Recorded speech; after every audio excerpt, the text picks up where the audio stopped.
జీవన్ముక్త స్థితి. పరమేశ్వర సంపూర్ణ కరుణాకరణ ప్రసాదం ఆధ్యాత్మిక వైభవంలో ఉండే మహత్తత్వాన్ని వశిష్ఠులై చెప్పాలి అని చెప్పి విశ్వామిత్రుడు వారు శాసించారు. ఇక వశిష్ఠుల వారు ఆ విషయం గురించి చర్చించే ప్రయత్నం చేస్తారు. ఎందువల్లంటే శ్రీమాన్ పదాన్ని వినియోగించారు. శ్రీమంతుడు ఇందులో శ్రీమంతుడండి, బహిర్గత శ్రీమంతం ఇక్కడ ఏం పనికొచ్చేది కాదు. ఐశ్వర్యం ఉన్నా, భోగం ఉన్నా, భాగ్యం ఉన్నా, ఎన్నో కొన్ని కోట్లున్నా ఆధ్యాత్మిక తత్వాన్ని గుర్తించడానికి ఇవేమీ పనికిరావు. శ్రీమాన్ వివేక విజ్ఞానం కలిగిన వారు శ్రీమాన్, ప్రతిమా వారు వారు ఉన్నవాళ్ళందరూ కోటీశ్వరులైనా శ్రీమాన్ను ముందు పెట్టుకునే అవకాశం లేదు. జ్ఞానం చేత, విజ్ఞానం చేత, అనుభవం చేత, ఆచరణ చేత ఎవరు ప్రజ్ఞావంతులై ఉంటారో వారు గనక అత్రస్య చిత్త విశ్రాంతై రాఘవస్య మహాత్మన యుక్తి కథమతు శ్రీమాన్ వశిష్ఠో భగవాన్. మహాత్ముడైన వశిష్ఠుడు రాముడు చిత్తశాంతి కోసం అని చెప్పి మహద్వైభవంతో కూడుకున్న వేదాంత సూక్తుల్ని చెప్పి వారిని శాంతపరుస్తారు అన్నారు విశ్వామిత్రుడు. అంతేకాకుండా వారు ఉపదేశించే వాక్యాలు మనమందరము కూడా విందుముగాక, వారే ఉపదేశించాలి, ప్రతిమా వారు వినాలి. రఘూణామేష సర్వేషాం ప్రభు కులగురు సదా సర్వజ్ఞ సర్వసాక్షి చ త్రికాలామల దర్శనం. పూర్వం నుండి కూడా అయిన రఘుకుల వంశానికి గురువుగా ఉన్నారు.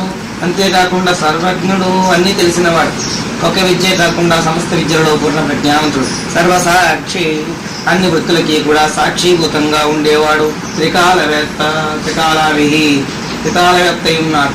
భూత భవిష్యత్ వర్తమానాలు కరిగిపోయినా ఇతను మాత్రం కరిగిపోయినవాడు. ఎన్నెన్నో యుగాలు దొల్లిపోయినా వీరు మాత్రం దొల్లిపోయినవాడు. కాలంతో కాని, దేశంతో కాని, వస్తుపాత్రలతో కాని సంబంధం లేకుండా విలక్షణంగా ఉండే మహానుభావుడు కనుక ఈయన తాలూకు సంపూర్ణ అనుగ్రహం ఎవరి మీద ప్రసారం అవుతుందో వారు నామరూప సూత్ర గోత్రాలతో ఉన్నటువంటి దేహాత్మాల పరిత్యాగం చేయడం, దేశకృత, వస్తుకృత, కాలకృత పరిచ్ఛేదమైన ఆత్మత్వాన్ని నిర్దిష్టం చేసుకోవడం జరుగుతుంది కనుక ఇదే చెప్పాలి అన్నారు.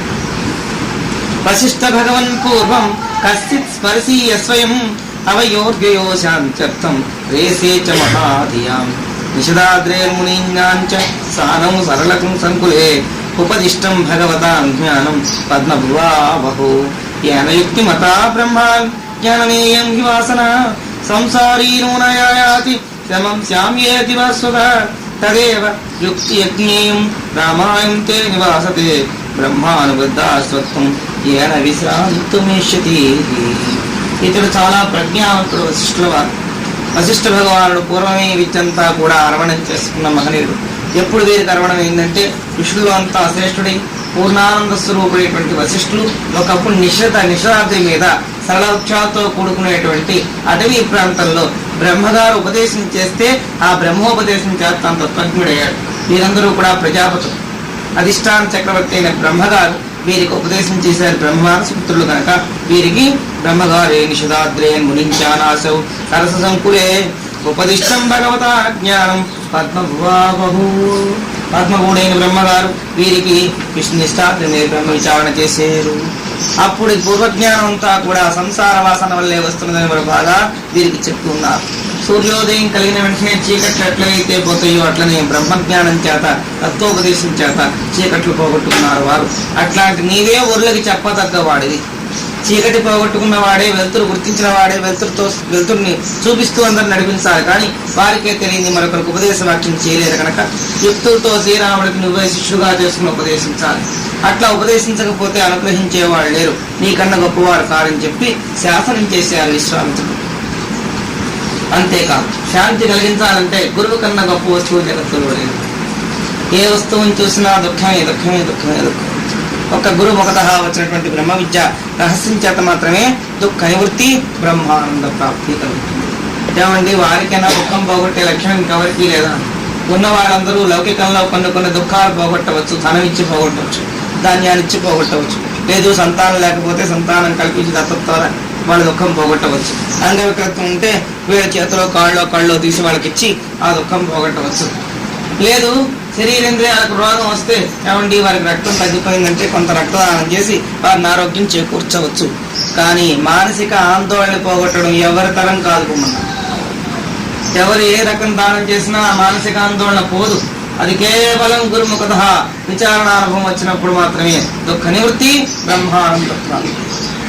పాశా ప్రసంభోసిన మహానుభావుడు దక్షిణామూర్తి చెప్పు వస్తారు. వీరందరూ చుట్టూ ఉండి ఆ విషయాన్ని ఇంకా రెట్టింపు చేసి ఏడిపించేవాళ్లే గాని ఆనందాన్ని ఇచ్చేవాడు వేరు. ఒక దుఃఖంలో ఉన్నవాడి దగ్గర నలుగురు చేరి దుఃఖాన్ని ఇంకా రెట్టింపు చేస్తారు. కావస్తే మీరు ఇట్లా అనుకుంటున్నారు, అయ్యో మీకు ఈ మాత్రం భర్త కాకపోతే ఏడుస్తున్నారు, మాకైతే ఇలాంటప్పుడు ద్రవ్యం కూడా లేక నేను ఎంత ఏడ్చారో అంటాం. నువ్వు బాగా ఉన్నావు మాకన్నాని అనేటప్పటికి ఇంకా ఏడుపు వస్తుంది. లేదు ఎక్కడెక్కడవో పాత కథలన్నీ తీసుకొచ్చి తిరగదేయడం. ఇట్లా చేసి దుఃఖాన్ని మిక్కుటం చేసేవారే ఈ జనాలందరూ. కానీ పూర్ణమైనటువంటి ఆనందాన్ని ఇవ్వగలిగాడు ఒక్క గురువు తప్ప మరపట్లేదు. గురువే సర్వలోకాన విషజే భవరోగిణ నిధయే సర్వ విద్యా దక్షిణామూర్తయే నమః. నిధయే సర్వ విద్యానాం దక్షిణామూర్తే. సమస్త విద్యలకి నిధిగా ఉన్నవాడు, సమస్త రహస్యాల్ని గుర్తించిన వారు, దుఃఖ నివృత్తిని బ్రహ్మానంద ప్రాప్తిని కర్తలామరకంగా ఇవ్వగలిగే సమర్థులు విషక్వరేణ్యులు ఒక గురువు తక్క మరి ఒకరు కాదు. గురువు కన్నా దుఃఖోపశమనం చేసేవారు, ఆనందాన్ని ఇచ్చేవారు జగత్తులో దుర్లభం దొరకనున్నారు. అంతేకాదు గురువు అనే కాసారంలో స్నానం చేసి వేస్తేనే జీవుడికి శుద్ధత్వం వస్తుంది. గురువాక్య సరణలో ఉండే మహద్దైభవాన్ని వింటేనే ఆ ఇంద్రియాలకు శుద్ధత్వం కలుగుతుంది. గురు ముఖతః వచ్చినటువంటి భావాన్ని ఉద్గతం చేసుకుంటే అనేక జన్మ మరణత్వం తొలగిపోతుంది. కనుక బ్రహ్మజ్ఞ జ్ఞేయమైన ఆత్మతత్వాన్ని రామచంద్రుని శిష్యుగా చేసుకుని నీవు చెప్పాల్సిందే. అతడు విని శాంతి పొందాల్సిందే. కలర్థనాచ నైవాశే రామోహి గతకల్మష నిర్మలే ముకురే వక్త్ర మమక్కే నైవ బింబతి. ఉపదేశం చేయడానికి తగ్గ కాలం కూడా వచ్చింది. రాముడు లాంటి సశిష్యుడు కూడా దొరికాడు. ఉపదేశం చేస్తాను రండి రండి రండి అని పిలవడం, ఉపదేశం చేయించుకుని నుంచి వాళ్ళు ఏడవడం. ఎందుకు చేసుకున్నాం, అందరూ చేసుకున్నారు, మేము చేసుకున్నాం, కానీ నాకు ఏమిటో సుఖం లేదండి. పొద్దున్నే తెల్లవారుజాము లేవాలనుకోలేదు, జపం చేసుకోవాలనుకోలేదు, ధ్యానం చేసుకోవాలనుకోలేదు. ఏదో రోజులాగే అన్ని తింటూ కాఫీ టిఫిన్ తీసుకుంటే అది కూడా ఒకసారి వెళ్ళి దేవుడి దగ్గర దండం పెట్టి లేచిపోదాం అనుకున్నాం. నియమాలు లేవంటున్నాయి. 40 రోజుల మా ప్రాణం అప్పుడైపోయింది. ఇంకెక్కడికి వెళ్ళకూడదున్నారు. మహా కష్టం కలిగింది. ఈ సంవత్సర పేరంటాలకి వాళ్ళకి పోతే కానీ మాకు తీరదు, అలాంటివి వెళ్ళొద్దన్నారు. అసలు మహిళలతో సంబంధించిన కార్యక్రమాలు చేస్తున్నారు. మాకు మరీ కష్టంగా ఉంది. పొద్దున్న లేచేప్పుడు హాస్పిటల్ ఉంటా వాటిలో ఉంటే మేము ఉంటాం కనుక మాకు మహిళ మడి ఎలా కుదురుతుందండి అంటే అది వాళ్ళ ప్రారంభం కాదు, చెప్పిన మన ప్రారంభం. వాడికి సంస్కారం లేకపోవడం చేత అట్లా దుఃఖాన్ని పోసుకుంటుంది. ఆనందానికి దారి తెన్ను చూపించి పూల బాటలో నడవమంటే ముళ్ళ బాటలే ఆహ్లాదంగా ఉన్నాయి అనుకునే వాళ్ళ తాలూకు సంస్కారం అంత మాత్రమే. దీనివల్ల ఎవరికి ఒరుగుతుందో ఆలోచన చేసుకుంటే అవన్నీ కలుపుకోవడం చేత, అవన్నీ పూసుకోవడం చేత, అవన్నీ రాసుకోవడం చేత, అక్కడక్కడ తిరగడం చేత తరించే అవకాశం కదా. నియమబద్ధంగా కొన్ని వేల సంవత్సరాలు తపస్సు చేసిన మహర్షులకే ఆత్మానందం దొరకటం లేదు. అనేక జన్మార్జిత పుణ్య విశేషం చేత కొడుకుని భగవత్పాడుకు పాత్రలైన మహనీయులు కూడా కొంచెం కొంచెం కుంటుపడుతూ ఉంటే సామాన్యుల సంగతి చెప్పక్కర్లేదు. కనుక ఇక్కడ ఉపదేశానికి అర్హుడైన వాడు రామచంద్రుడు. వినిర్మలమైన మనస్తత్వం కలిగి ఉన్నారు. అంతేకాదు విచారణ కూడా చేయడానికి కావలసిన పాత్ర శుద్ధత్వం ఇప్పుడు ఉంది. కనుక రాముడికి నువ్వు చెప్పొచ్చయ్యా, శ్రీరాముడు విశుద్ధమైన ఆధారంగా ఉన్నారు.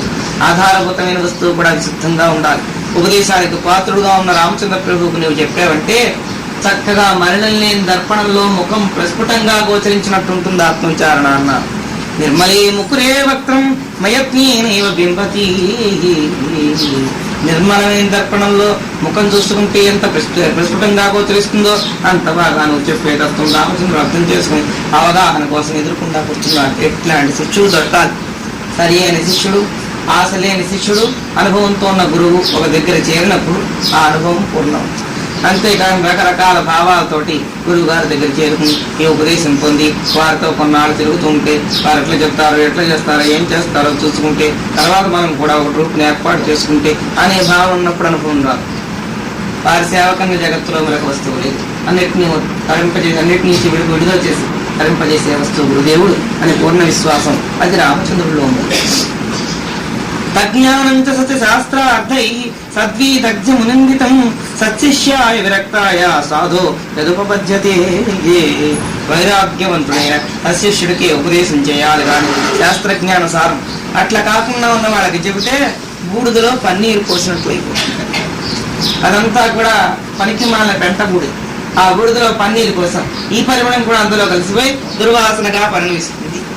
మురికి దాని మీద నీళ్లు కలిస్తే గుప్పమని దరిద్రపు వాసన రాదు.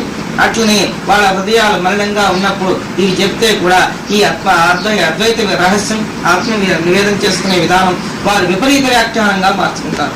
అహం బ్రహ్మాస్మి, అయమాత్మా బ్రహ్మ, తత్వమసి, సర్వం కల్వితం బ్రహ్మ అని మహావాక్యాలు చెప్తే నేనే బ్రహ్మని కనుక ఏ పని చేసినా తప్పలేదు.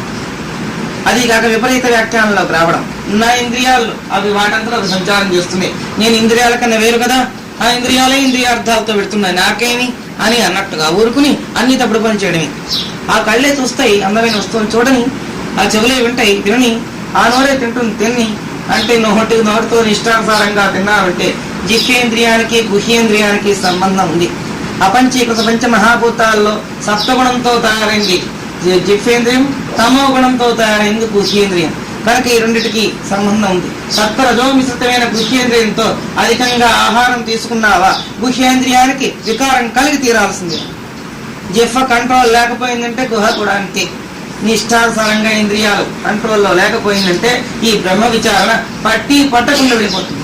ఎట్లా కదలాడే జలంలో ఉండేటువంటి చంద్రబింబాన్ని ఎట్లా చూడలేవో అట్లా అయిపోతుంది.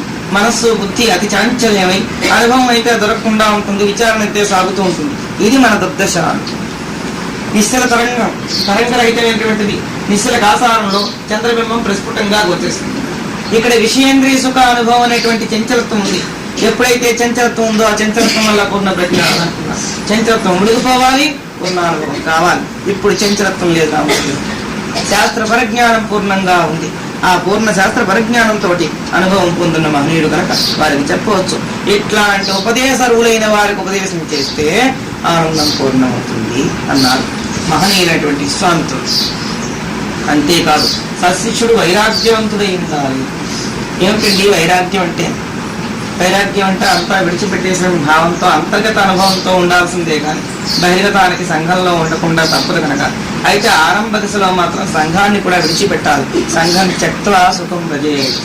సంఘం విడుదలైతేనే కానీ సుఖం లభించదు. అట్లాంటి సుఖాన్ని పొంది ఉన్నాడు.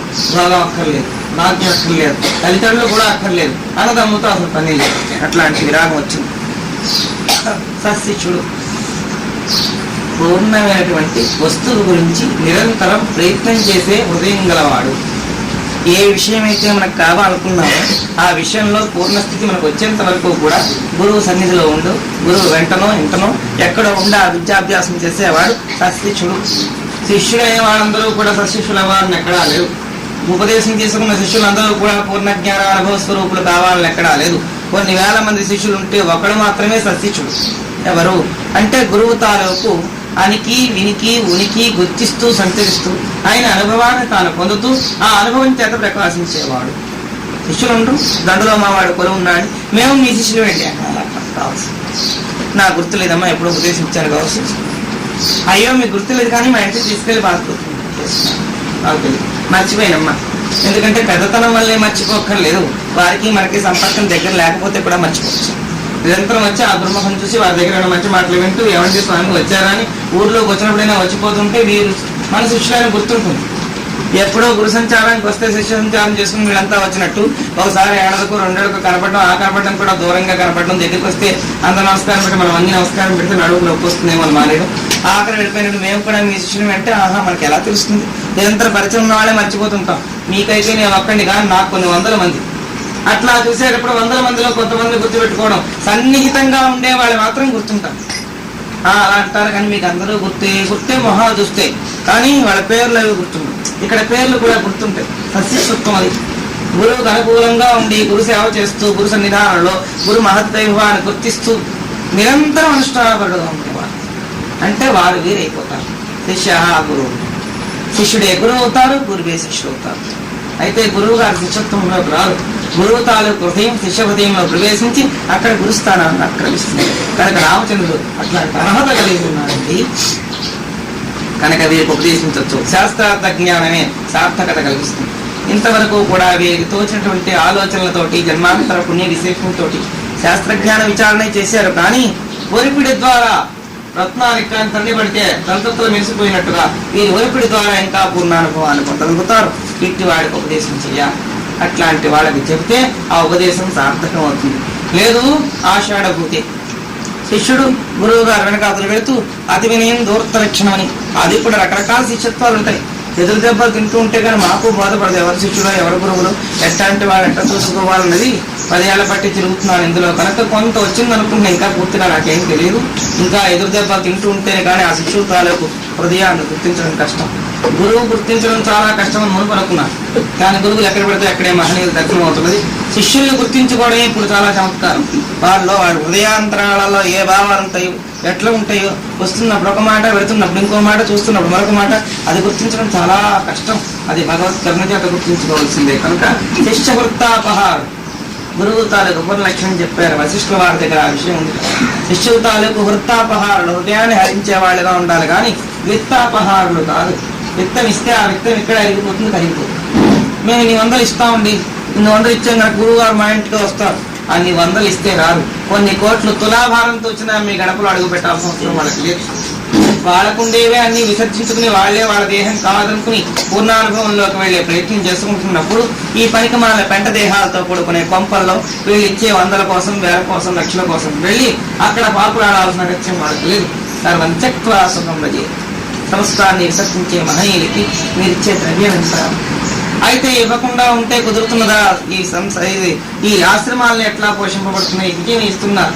ఇచ్చే వాళ్ళ తాలూకు ద్రవ్యంలో శుద్ధత్వం బట్టి వస్తుంది, కాదు లేకపోతే రాదు. రామచంద్రుడి దగ్గర ఇంద్రియ నిగ్రహమే కాదు, ద్రవ్య శుద్ధత్వమే కాదు, పూర్ణ అనుభవమే కాదు, సశిష్య లక్షణాలన్నీ పూర్తిగా ఉన్నాయి.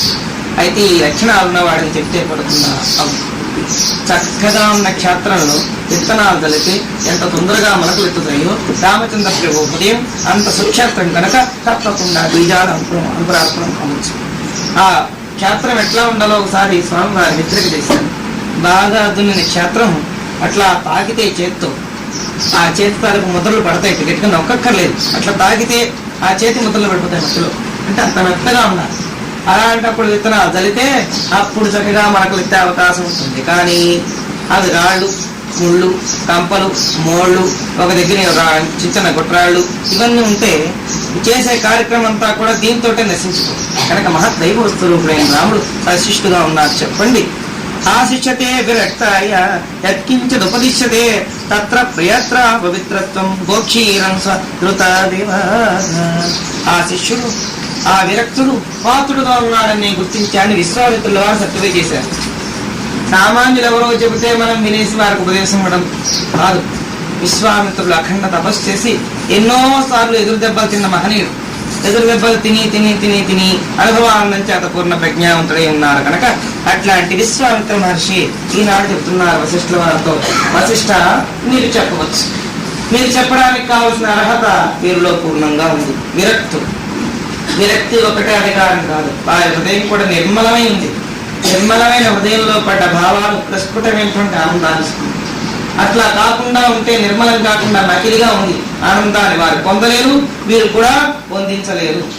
నిన్నే చెప్పాను, వచ్చేటప్పుడు కానీ వాడు సెకండ్ షోకి పోయి తెల్లారు నిద్ర లేక 5వ గంటకు 5:30కు ఇక్కడికి వస్తారు. గ్రంథం బాగానే జరుగుతుంది, చెప్పేవారు ఉపమాన దృష్టాంత వ్యాఖ్యానాలతో బాగానే చెప్తారు. ఇలా చెబుతున్న వారి హృదయానికి మాత్రం పట్టదు. పైపెచ్చి లేచిపోయినప్పుడు ఇవాళ ఎంతో గ్రంథ విచారణ అంతా బాగున్నట్టు లేదు. ఎందుకు బాగోలేదు నీకు అర్థం కాలేదు కదా. నాకు అర్థమంత లోపల మాత్రమే గ్రంథ విచారణ బాగోలేదు అనుకోవడం అజ్ఞానం. నీకుండే రోగము, ఆదో వ్యాధో బాధో, నిద్ర లేకపోవడం, ఏదో ఒక కారణాన్ని పెట్టుకుని ఆ కారణాన్ని ఎదురు వాళ్ళకి రాయడం, అట్లాంటి భావన ఇక్కడ లేదు. రామచంద్ర ప్రభు అన్నీ త్యాగం చేస్తుంది. అనుభవంతో ప్రస్ఫుటంగా ఉండేటువంటి స్థితి గురించి ముచ్చటిస్తున్నారు. కనుక సశిష్యుడైన వాడు, శాస్త్ర నియమాన్ని పాటిస్తున్న మహానుభావుడు, పూర్ణ ప్రజ్ఞానుడు రాస్తుంది కనుక ఆయన తప్పకుండా చెప్పవచ్చు శాస్త్రజ్ఞానం పూర్ణం. పూర్ణమైన శాస్త్రజ్ఞానమే కాకుండా వీరి హృదయంలో పడితే ఇది దివ్యమైన ఔషధంగా మారు. గురుడికి చెప్పడానికి కావాల్సిన సంస్కారం శిష్యుల్ని బట్టి గురువులు చెప్పే పద్ధతి కూడా ఉంటుంది. అందరికీ గురువులు సమానంగా చెప్పినా వారి వారి హృదయాంతరాలలో ఉండే భావాలను బట్టి ఆ విద్య దిగ్నీకృతంగా ప్రకాశిస్తుంది. ఒక 40 మంది విద్యార్థులు ఉంటే గురువు గారికి సమానంగానే బోధన చేయవచ్చు. చేసిన పరీక్షకు వెళ్ళారు, కూర్చున్నారు. ఒకడు మొత్తం యూనివర్సిటీ మీద ఫస్ట్ వస్తారు, ఒకడు మామూలు first class, second class, third class, తర్వాత ఇంకా విత్ హెడ్ లిస్టు కూడా, ఆ తర్వాత డిబా ఈ డిబ్బాలు వాడు పెడతాడు ఆ గురువు గారిని, దిక్కుమాల గురువు గారు ఫస్ట్ క్లాస్ వాడిని బాగా నూరు పోసి ఇంట్లో కూడా తీసుకుపోయి నూరు పోసి ఎగా తిప్పుకు నూరు పోస్తే వస్తే మటుకైతే పోసి నుంచి ఎవరు అది రాదు. హృదయాంతరాలలో శుద్ధత్వం లేకపోతే వారు ఎంత గొప్పవారైనా అక్కడ పట్టడానికి వీల్లేదు. అందులో ఇది బ్రహ్మవిద్య. మరొకటి కాదు, సంగీతం కాకపోతే సాబాసాలు, తర్వాత నూరి సరిగా పనులు ఇవేమీ లేకపోతే వాళ్ళ ప్లేబ్యాక్ మనం కూర్చొని పాడేసి వాళ్ళే పాడినట్టు నటించి ఎలాగో అలాగే వాళ్ళు పెద్దవాడు చేయొచ్చు. కానీ ఇది బ్రహ్మ విద్యకు వాళ్ళు నోరు తెరవడమే అన్నప్పుడు బ్రహ్మ విచారణ ఏం చేస్తారు. కనుక విచారణార్హతమైనటువంటి శిష్యులు దొరకడం దుర్లభం. గురువులు గొప్పవారైనా శిష్యులు కూడా ఆ స్థాయిలో ఉన్నవాళ్ళు దొరికితే అప్పుడు వారి హృదయం వీరిలో ప్రవేశించే అవకాశం వస్తుంది. ఇప్పుడు రామచంద్రుల తాలూకు హృదయం చక్కగా ఉంది, ప్రశాంతిగా ప్రస్ఫుటంగా ఉంది. అలా హృదయ శుద్ధి లేని వాళ్ళకి గోక్షీయంతో సమానమైన బ్రహ్మోపదేశం చేస్తే కుక్కతోలు సంచిలో పాలు పోసినట్లు అవుతుంది. కుక్క చర్మంతో చేసిన సంచి ఒకటి ఉంది, దాంట్లో గోక్షీరాలు పోశారు. ఈ గోక్షరం తాలూకు విలువ కూడా ఆ చర్మపు తాకిడితో పోయినట్లుగా శిష్యుల తాలూకు హృదయంలో పవిత్రత లేనప్పుడు, పూర్ణభావం లేనప్పుడు, గురువు మీద పూర్ణ విశ్వాసం లేనప్పుడు, గురుడు కూడా నరుడైన బుద్ధి కలిగినప్పుడు, గురుతత్వాన్ని గుర్తించే ప్రజ్ఞ లేనప్పుడు ఆ వాక్యాలు నిరర్థకాలు కాని సార్థకం కాదు. కనుక ఇక్కడ రామచంద్రుడికి పూర్ణ గురు విశ్వాసం. మొట్టమొదటిగా జీవుడు కడదేరడానికి గురువు మీద పూర్ణ విశ్వాసం ఉండాలి. గురువాక్యం కర్తవ్యం. వారు ఏం చెప్తే చేయడమే. ఏమండి ఇదా అని మళ్ళీ అమెండ్మెంట్ మళ్ళీ పాస్ చేస్తుండు, ఇంకోటి చేస్తుండు, మళ్ళీ వాడు చెప్పింది పోనీ ఇలా చేస్తే ఏమవుతుంది, వీళ్ళు సలహాలు ఇవ్వడం, ఇవన్నీ అనవసరం. ఆ వశిష్ఠులు వారు అంతకన్నా శిష్టాచార సంపత్తిది ఆమె అరుంధతి వారికి అనుకూలవచ్చు. వశిష్ఠులు వారు కూడా ఎన్ని పరీక్షలు చేస్తున్నారు కానీ అరుంధతిని శిష్యురాలుగా భార్యగా కాదు, వాళ్ళ మోక్షభక్తులు ఉంటారు, మోక్షపత్నిగా స్వీకరించారు వశిష్ఠులు వారు. అలా సంతానం లేదా వారి మోక్షానికి ఆటంకం ప్రతిబంధం కాకుండా ఉండాలి. ముందుగా కోరేది మేము వివాహం చేసుకుంటున్నావు సరే, నా వల్ల నీకేంద్రియ సుఖాలు రావు అనుకుని చేసుకో. నేను ఒక గోడ రాయి మొద్దు అనుకో, అట్లా నీకు అవకాశం ఉంటే నేను వివాహం చేసుకుంటే ఏం పర్వాలేదు. కాదండి నీ మాకన్నీ సుఖాలు కావాలి కనుక మీరు కృషించిపోయి ఎండిపోయి తెచ్చిపోయినా మేము మాత్రం పూర్ణానందంగా ఉండాలంటే నువ్వు అలాంటి వాళ్ళు వెతుక్కు, మా దగ్గర నీకు ఆ సుఖాలు దొరకవు. ఒకవేళ దైవికంగా ఇంద్రియాల తాలూకు ఆలోచన చేత నీ జన్మాంతర సుకృతం చేత మాతో పొందు నీకు వస్తే రావచ్చు. కానీ అదే పనిగా నీ దగ్గర ఉంటామని మేము చెప్పలేం. మాకెప్పుడు జపం తప్పం ధ్యానం అనుష్ఠానంలో ఉంటాం. అందుకు నీకు అనుకూలమా? గాడికి ఎట్లా పెళ్ళాడింది యాజ్ఞావల్కుల దగ్గరికి వచ్చి నాకు పురుషుడు ఒకడు అండగా ఉంటే కానీ లోకం బతకని ప్రతి స్త్రీలోకాన్ని, అందుచేతను మీకు నేను మోక్షపత్నిగా మీ వల్ల ఇంద్రియ సుఖం కానీ మీ శరీర స్పర్శ వల్ల కలిగే తాకిడి సుఖం కానీ నాకు అక్కర్లేదు. మీ మార్గానికి నిరాటంకంగా సాగుదల అయ్యేదానికి ఇంకా సహాయం చేసే పద్ధతిని ఆశ్రయిస్తాను అని ఆమె ఎప్పుడు నిరంతర బ్రహ్మవాదిని తపస్వి. అయితే మోక్షపత్ని. అట్లా అరుంధతి కూడా అంతే. మతంగ మహర్షి కుమార్తె, ఆమె అయిన చేత పెంచబడింది. అసలు అరుంధతి మతంగ మహర్షి కూతురు కాదు. ఈ మాలవాళ్ళంతా మా ఆడబడుచు కదా అరుంధతి అని చేత ఆమెను మీరు పెళ్లి ముందు చూస్తారు అంటే మాలవాడు దర్శనం చేసుకుంటే కానీ మీకు మోక్షం రాదు అని వీళ్ళేదో కొత్త సిద్ధాంతాలు గుర్తున్నాయి. కానీ రామాయణ రహస్యాల గ్రంథ విచారణలో ఈమె తాలూకు స్థితిని గుర్తిస్తే అహల్య సంతానమే గౌతమ, అహల్య తాలూకు సంతానమే అరుంధతి. అయితే అహల్య శిలారూపం ధరించే ముందు ఈ సంతానాన్ని కాస్త ఆ అడవి ప్రాంతంలో విడిచిపెట్టి శిల అయిపోయిందని. అట్లా అయిపోయిన తర్వాత ఈ పిల్లని కాస్త మతంగ మహర్షి స్థానానికి వచ్చి చూసి తీసుకెళ్లి పోషించాడు. ఆ మతంగ మహర్షి ఆశ్రమంలో పెరగడం చేత మాతంగి ఆమె దేవతాస్వరూప పరదేవతగా మారిపోయింది. అరుంధతి సామాన్యురాలు కాదు, అది పరాశక్తి అంశని ఆమె మనం ఉపాసన చేస్తున్నప్పుడు ఆమె నామం కూడా తీసుకొచ్చారు. మాతంగి మధుశాలిని మాతంగి, ఆ మాతంగి అరుంధతి అట్లాంటి అనుభవస్వరూపం. ఆమె గగన మండలంలో సప్తర్షి మండలంలో అధికారిగా సప్తఋషుల భార్యలు కూడా ఎవరి భార్య ఎవరి పక్కన లేదు, ఒక్క వశిష్ఠ పత్ని మాత్రమే అక్కడ నిలబడింది. అట్లా అంటే పూర్ణ ప్రజ్ఞావంతురాలు. వశిష్ఠుల వారి తీర్థయాత్రలు పోతున్నప్పుడు ఈ అరుంధతి ఆశ్రమంలో వచ్చారు. మతంగా ఆశ్రమాన్ని వచ్చి పెడుతున్నప్పుడు స్వామి దీక్ష స్వీకరించండి అని ఆ పండ్లో కాయలో ఆహారం ఏదో బిల్లులో పెట్టుకొచ్చింది. సరే తీర్థయాత్రలకు వెళ్తున్నాను, వచ్చేటప్పుడు తీసుకుంటాను, ఇక్కడే నిలబడున్నాను. అక్కడే ఉండిపోయింది. ఆ తల మీద కర్తా పదార్థాలు పెట్టింది. ఆ తీర్థయాత్రలన్నీ ఎన్ని వేల సంవత్సరాలు తిరిగి వచ్చారో తెలియదు, ఎన్ని ఏళ్ళు తిరిగారో తెలియదు. ఈమె అట్లా శిలాపతి మేకరి తిరిగి మళ్ళీ వచ్చేటప్పుడు వారికి గుర్తు వచ్చింది. పరీక్ష చేద్దామని పరీక్షించే ఎట్లా ఉందో ఆమె తిరిగి వచ్చేటప్పుడు ఆమె అట్లనే ఉంది. కానీ ఆమె తాలూకు మహద్దైవం పూర్ణ విశ్వాసం ఆహారం చెడిపోలేదు, ఆ పళ్ళు కాయలు కుళ్ళిపోలేదు. మన గదిలో పెట్టుకున్న 3 రోజులకి మొక్కలు తిరిగిపోయి వంకలు తిరిగిపోయి ఇలా తన్నుపోయి కొయ్యలాగా నల్లలాగా మచ్చలైపోతుంది. ఎంత జాగ్రత్తగా దాచామండి ఏమిటో. ఒక 3 రోజులు లేకపోయి కొయ్యలు అయిపోయి తిందామంటే రుచి చచ్చిపోవడం. జవసత్వాలు వస్తాయి, దాంట్లో ఏముండవు. అప్పటికప్పుడు తెచ్చుకున్న తాజా పదార్థంలో ఉండే రుచి వేరు. మనకు రుచి ఉంది కదా అన్ని వంకాయలు టెంకాయలు వారకాయలు కాబట్టి ఒకటి అన్ని దాంట్లో పెట్టి అది మంచిదే కండి. అలాంటిది ఇంకా అసలే జవసత్వాలు లేదు మనకి. ఆ ఆహారం పుష్టికరం.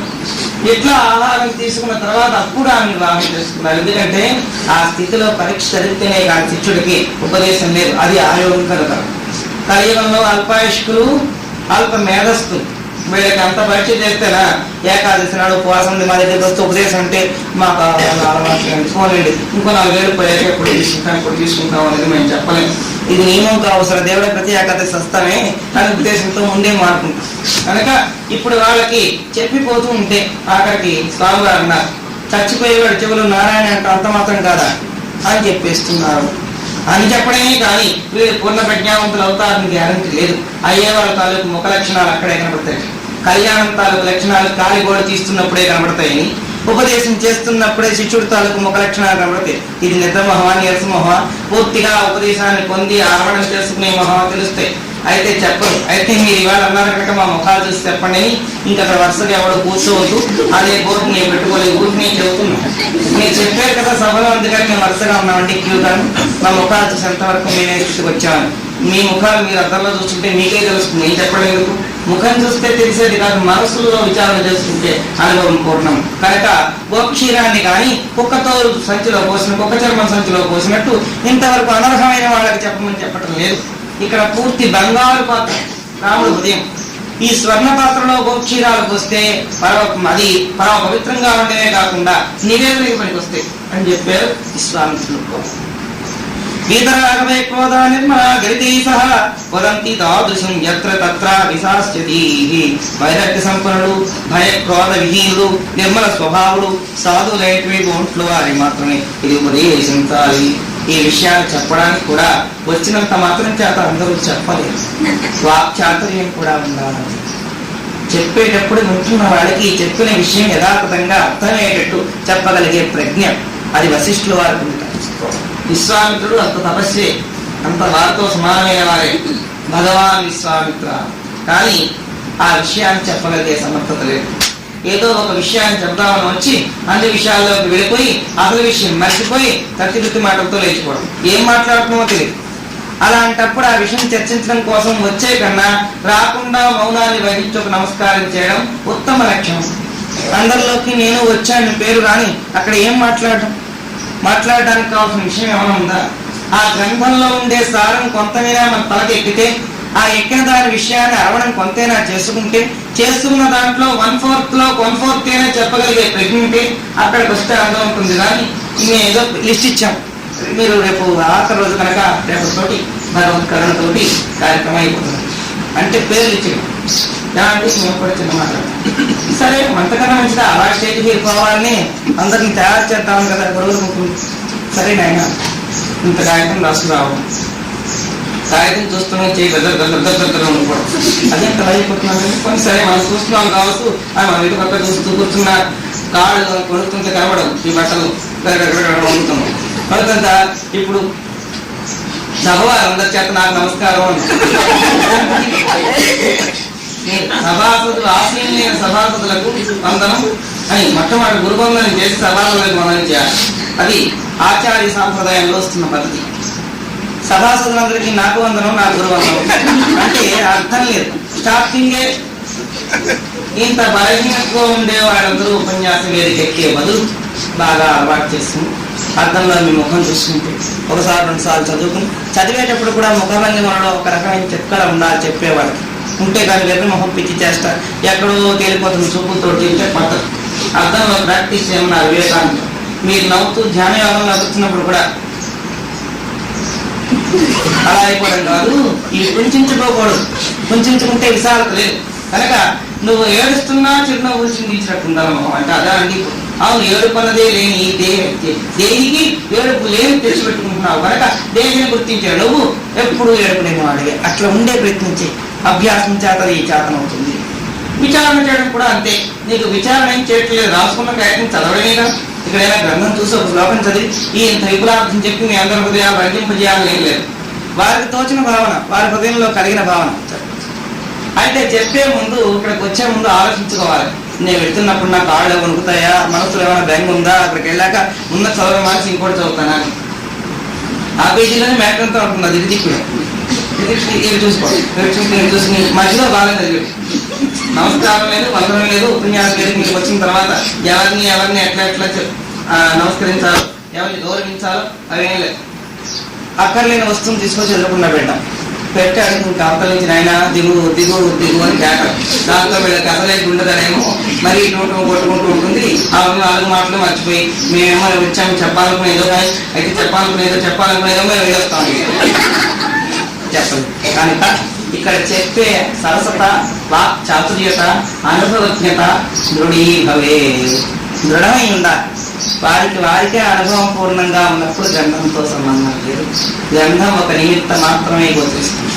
గ్రంథి ఇచ్చేయడం జరిగి అనుభవపూర్ణులైన మహనీయుల ఆశ్రమంలో వారి తాలూకు అనుగ్రహ ప్రభావం చేత పరిపూర్ణ తుష్టిని పొందిన మహనీయులు చెప్తున్నప్పుడు గ్రంథంలో ఉండే భావాలు కాకుండా విలక్షణమైన భావాలతో కూడుకున్న వస్తత్వాన్ని ప్రత్యక్షం చేస్తారు. ప్రత్యక్షం అంటే కాని వస్తువు అవునన్నట్లు చేసి చూపించడం. అది మరలా అతిశయోక్తి కాకూడదు. చెప్పమంటే ఇంకా అక్కడి నుంచి అతిశయోక్తి. అఖండ మండలాగా బ్రహ్మాండ జ్యోతిర్మయ స్వరూప తేజో మండల మూర్తి మూర్తి మూర్తి త్రిమూర్తులు కలిసి పెద్ద మూర్తి నీకు నమస్కారం అంటే విపరీత వ్యాఖ్యానం వెళ్ళిపోతుంది. మీ హృదయంలో ఉన్న భావని ఏదైతే ఇక్కడ చెప్పాలో అది తూచాతకం. దాన్ని శాస్త్రజ్ఞానంతో సంబంధం పెట్టి అవతల వాళ్ళ హృదయానికి పట్టాలి. ఎంత పరిమితంగా ఉండాలో అంత పరిమితంగా ఉండాలి. మాట్లాడే మాటలు కూడా తూచా తప్పకుండా ఉండాలి. అవి కూడా ఎంతవరకు మాట్లాడితే అవతల వాళ్ళకి విసుగు రాకుండా ఉంటుందో వాళ్ళ ముఖాలని, వాళ్ళ భావాలని గుర్తిస్తూ నిద్రపోయే సమయం వస్తూ పాట పాడుతూ, నిద్రపోకుండా హాయిగా ఉంటే వాక్య సరళతో ఆనందపరుస్తూ, వాళ్ళకి విసుగు లేకుండా ప్రకుల్ల వర్ణాలతో ఉంటే విచారణ చేస్తూ, ఇంకా అటు ఇటు కాకుండా సందేహంలో ఉంటే పెట్టగలలు చెబుతూ వారి హృదయాన్ని ఆనందపరచగలిగేవాడు పౌరాణికుడు. పౌరాణిక లక్షణ అని ఆచార్య స్వామి శివానందరాలో చెప్పుకొచ్చారు. శ్రోతౌ శాస్త్రే వైద్యే శకున కవితాపణితౌ పురాణే మంత్రే స్తుతి నటన హాస్యేశ్వర. హాస్యం కూడా కళావిలాసం. ఏదైనా ఉపన్యాసం చెప్తున్నప్పుడు బ్రహ్మ విచారం చేసాం. బ్రహ్మ విచారంలో హాస్యం ఏంటండి? హాస్యం లేదు. ఉన్న భావాన్ని హృదయానికి చొప్పించేటప్పుడు నిద్ర మహారాళ్ళకి హెచ్చరిక. హాస్యమే అంటే నవ్విస్తుంటే హహహ అంటారు. శరీరం కుదిరి వారు చెప్పారు బ్రహ్మాండమైన టానిక్ అని. మెడపాటి జగన్నాథరావు గారు వచ్చి ఇలాంటి టానిక్ ఇవ్వడం చాలా కష్టం. శరీరం అంతా కూడా అణువణువు కదిలింది మీరు నవ్వించేటప్పుడు. అలా శరీరం అంతా కదలటం, నిద్ర ఎక్కడెక్కడ పటాపించలేదు. అయిపోగానే మళ్ళీ విచారణకు వచ్చింది మనసు. అయితే నేను చెప్పిన దాంట్లో బ్రహ్మ విచారణ కన్నా కూడా పెట్టగలనే మిగిలిపోతాయి నాకు భయం. అంతేకాదు అదే ఎక్కువ పాత్ర తీసుకుని దీన్ని మాత్రం అప్పుడప్పుడు హృదయంగా పెట్టుకోవడం. ఇట్లాంటి ఉపదేశ వాక్యాలు చెప్పగలిగే వశిష్ఠులు వారు తక్క మా వాళ్ళకి ప్రశ్న లేదు. నా శత్రుత్వం ఉండాలంటే అందరికీ వచ్చేది కాదు. దానికి ఎట్లా ఉంటుందో, జన్మాంత సంస్కారం ఎటువంటిదో దేవీభాగవతంలో చెప్పుకున్నాం. అతి మధురమైన వాగ్దానంతో ఎదుట వాళ్ళ హృదయాన్ని రంజింపజేసేటువంటి ఆ వాక్చాతుర్యం, వాక్పటిమ జన్మాంతర భవాని అనుగ్రహం చేత రావాలి. శరజ్జోస్మాం శుద్ధాం శశియుత జటాజూటమగుట పరత్రాసాత్రాణ స్ఫుటిక కుటికా పుస్తకం నకున్నత్వాత్వాంకళ సదా సన్నిహరతే మధుక్షీర ద్రాక్ష మధుర మధురీనాం పణితియ. మధుక్షీర ద్రాక్ష మధుర మధురీనాం పణితియ. మధువులు ఒలుకుతున్నట్లుగా చెప్పగలిగే ప్రజ్ఞ వశిష్ఠాచార్యుడు. స్వామి మీరు చెప్పండి నాకు స్వామి. అంతేకాదు విషయాన్ని చెబుతున్నప్పుడు వాళ్ళ హృదయానికి ఎక్కించేటప్పుడు ఉపమాన, దృష్టాంత, ఉపాఖ్యాన సమేతంగా వారి హృదయంలో ఎక్కించడం. అట్లా ఎక్కించే గురువులున్నా శిష్యులు కూడా వింటున్నప్పుడు తింటున్నట్లుగా విచారణ చేసే ప్రజ్ఞావంతులై ఉండాలి. ఆషాఢ సంగతి చెప్పానే అట్లానే వినడం. ఆ గురువు సన్నిధిలో తిరుగుతున్నాం. మీరు చెప్పినట్లే చేస్తామండి. వారి దగ్గరే ఉంటాం, వారి దగ్గర పడుకుంటాం, వారి దగ్గర కూర్చుంటాం, వారి దగ్గర తింటుంటాం, వారితో తిరుగుతుంటాం. కానీ మాకు ఏంటి వారి లక్షణాలు రాలేదండి. ఇవి రాసుకు పూసుకుంటే వచ్చే లక్షణాలు కావు. అంటే జన్మతః రావాల్సినవి కొన్ని, ఆలోచించి తెచ్చుకోవాల్సినవి కొన్ని వదులుకుంటే ఈ స్థానంలో ఆక్రమించుకోవాల్సినవి కొన్ని ఉన్నాయి. కనుక ఇలాంటి లక్షణాలు అనేక జన్మవాసనావాసితంగా వస్తాయి. శిష్యులందరిలోనూ గొప్ప శిష్యుడుగా చేరాడు ఆషాఢభూతిని. గురువు గారి దగ్గరికి చేరాడు. నీ పేరు ఏంటంటే వాడి పేరే చెప్పాడు. ముందే అన్నాడు పాపం, నీ గురువు గారు తెలివి తక్కువ గురువు గారు, అయినా నీ పేరేంటి? ఆషాఢభూతి అంట. ఆషాఢభూతి ఇలాంటి పేరుని ఎక్కడ వెళ్ళలేదని అనుకోవాలా? అయితే ఏమో ఏ పిల్లలు చచ్చిపోయి చచ్చిపోగా మిగిలిన వాడు కదా, ఇంకా బతకడేమో ఉద్దేశంతో ఆషాఢభూతే, శ్రవణభూతో, బుగ్గో, బుడిదో, పెంటయ్యో, పేడయ్యో ఏదో పేర్లు పెడుతుంటాం. అట్లా పెట్టేది కావాల్సి వీడికి అనుకున్నాను. సరే గురువు గారు వెంట తిరుగుతున్నారు, ఎంతో సేవ చేసుకున్నారు. ఇంక చతుర్వేద శుశ్రూషల్లో ఇంత పిసరు కూడా తేడా లేకుండా వాడిని ఉపాసిస్తున్నారు. దీక్షకు వెళ్తే గురువు గారు వెనకాట్లేదు. ఆ గురువు గారి నీడ గురువు గారిని విడిచిపెట్టకుండా ఎట్లా ఉంటుందో అట్లా శిష్యరత్నం వెనకాలి వెళ్ళారు. ఒక ఇంటికి వెళ్ళారు, భిక్ష చేశారు. వచ్చేస్తున్నప్పుడు గురువు గారికి ఓ బంత ఎప్పుడు భుజం మీద ఉండేది. ఆ బంత వేసుకు తిరుగుతుంటారు. ఆ బంతకి పంచనున్న గడ్డి పరపోటు అంటుకుంది. దూరంగా వచ్చేసరి చెట్టు కింద కూర్చున్నారు. కూర్చున్న తర్వాత చూశాడు శిష్యుడు, స్వామి వారి పంచ మీద గడ్డి పరకు మీ బంత మీద దొక్కుపోయింది. అది పరద్రవ్యం పాపం కదా, ఉండండి వస్తాను అని ఈ గడ్డి పరకు నా తీసుకెళ్ళి వారి ఇంటికి పెట్టి నమస్కారం పెట్టి దోషం ప్రతిహతమగాక అని చెప్పచ్చు. గురువు గారు ఏమి రావిడి మనస్సు, ఎంత పవిత్రత! ఒక్క వస్తువు కూడా అవతల వాళ్ళ వస్తువు సత్వంతో సమానంగా చూస్తున్నారు. ఇలాంటి వాడు నా అదృష్టం కొద్దిగా తీరు ఉంటుంది. బొంగుపోయి ఈ బొంతను వీడికి అప్పచెప్పచ్చు. ఆ బొంతలో అందరి చిన్నకు పెట్టుకుంటారు పాపం స్నానం. ఎవరైనా భిక్షకు తెచ్చినప్పుడు 10, 15, 100, 150 రావు ఏదో వారి చేతిలో పెట్టినప్పుడు వారికి పెట్లా పేడలు ఎక్కడ పెట్టుకుంటారు అని చదవ బొంత కొట్టుకున్నారు.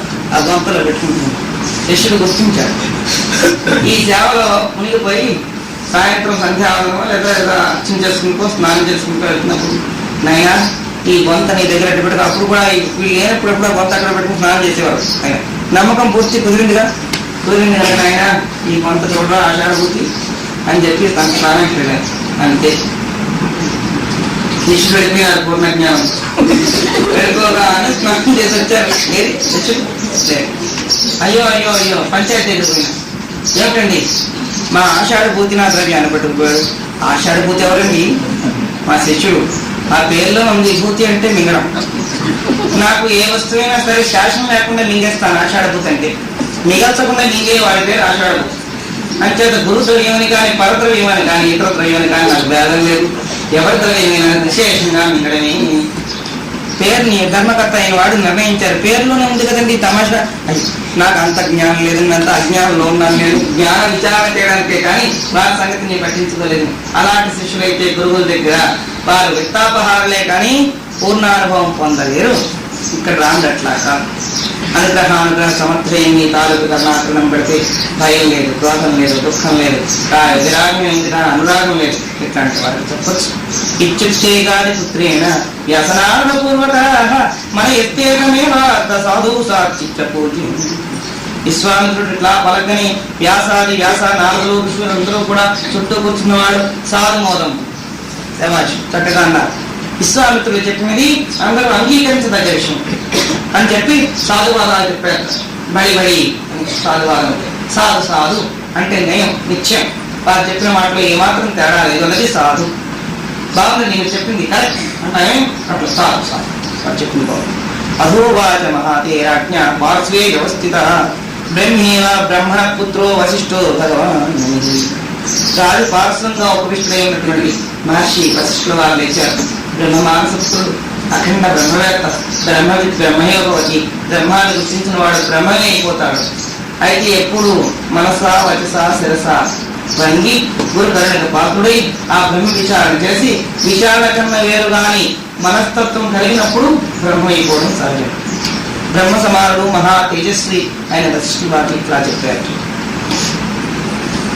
శ్రీ వశిష్ఠుల వారు మునీరాదిశాసి తద్విఘ్నం కరోమ్యహం కహ సమర్థ సమర్థోతి సతాం లంఘయితుం వచః. మునీశ్వరుడు అయినటువంటి అఖండ తపస్వరూపుడు, అఖండ మనుడు అయినటువంటి విశ్వామిత్రుడు ఆజ్ఞాపించారు. వారి ఆజ్ఞకు బద్ధుండే నేను చెప్తాను. చూడండి వినయం గొప్పవారు. ఇందుకు అన్నిట్లోనూ గొప్పవారు వశిష్ఠుల వారు. వయసులోనూ గొప్పవారు, జ్ఞానంలోనూ గొప్పవారు, శాంతి దాంతుల్లో కూడా గొప్పవారు. విశ్వామిత్రుడికి అంత శాంతి లేదు. లేకపోయినప్పటికీ కూడా వారికన్నా తక్కువ అనే భావంతో, అలాంటి కుంచజ్ఞ భావం కాదు, నాకు చెప్పే అర్హత ఉందని సాధువాదం చేశారు అందరూ. విశ్వామిత్రులు కూడా నన్ను ఆజ్ఞాపించారు. వారు ఆజ్ఞాపించారు కనుక వారి ఆజ్ఞ ఎట్లా ఉల్లంఘించరు కనుక తప్పకుండా రామచంద్రుడికి ఆ వేదాంత వాక్యాలు చాలా చెప్తాను. అది సామాన్యులు చెప్తే నేనే పాటిస్తాను. అట్లాంటి అసమాన్యులు విశ్వామిత్రుడు కనుక వారి మాట కాదు నేను పనిలేదు. అహం ఈ రాజపుత్రాణం రావా వీరం మనస్తమః జ్ఞానే రాపణ్యాస్తు దీపేనేవ నిసావతమః. దీపం వల్ల చీకటి నశించిపోయినట్టు రాజ్యాది భోగాలు ప్రత్యాగం చేసిన రామచంద్ర ప్రభువుకి నా తాలూకు జ్ఞానోపదేశం వెంటనే హృదయానికి పట్టి ఆ దుఃఖం ఉపశాంతి అవుగాక అని ఆశీర్వచనం. గురువాక్యంలో మహద్వైభవం ప్రారంభమైంది. గురువు తాలూకు ఆశీర్వచనంతో అస్తమస్తక సంయోగంతో మార్పు సహజంగా వస్తుంది. అయితే ఆ మార్పు మనకు తెలియదు, బహిర్ముఖానికి కనబడేది కాదు.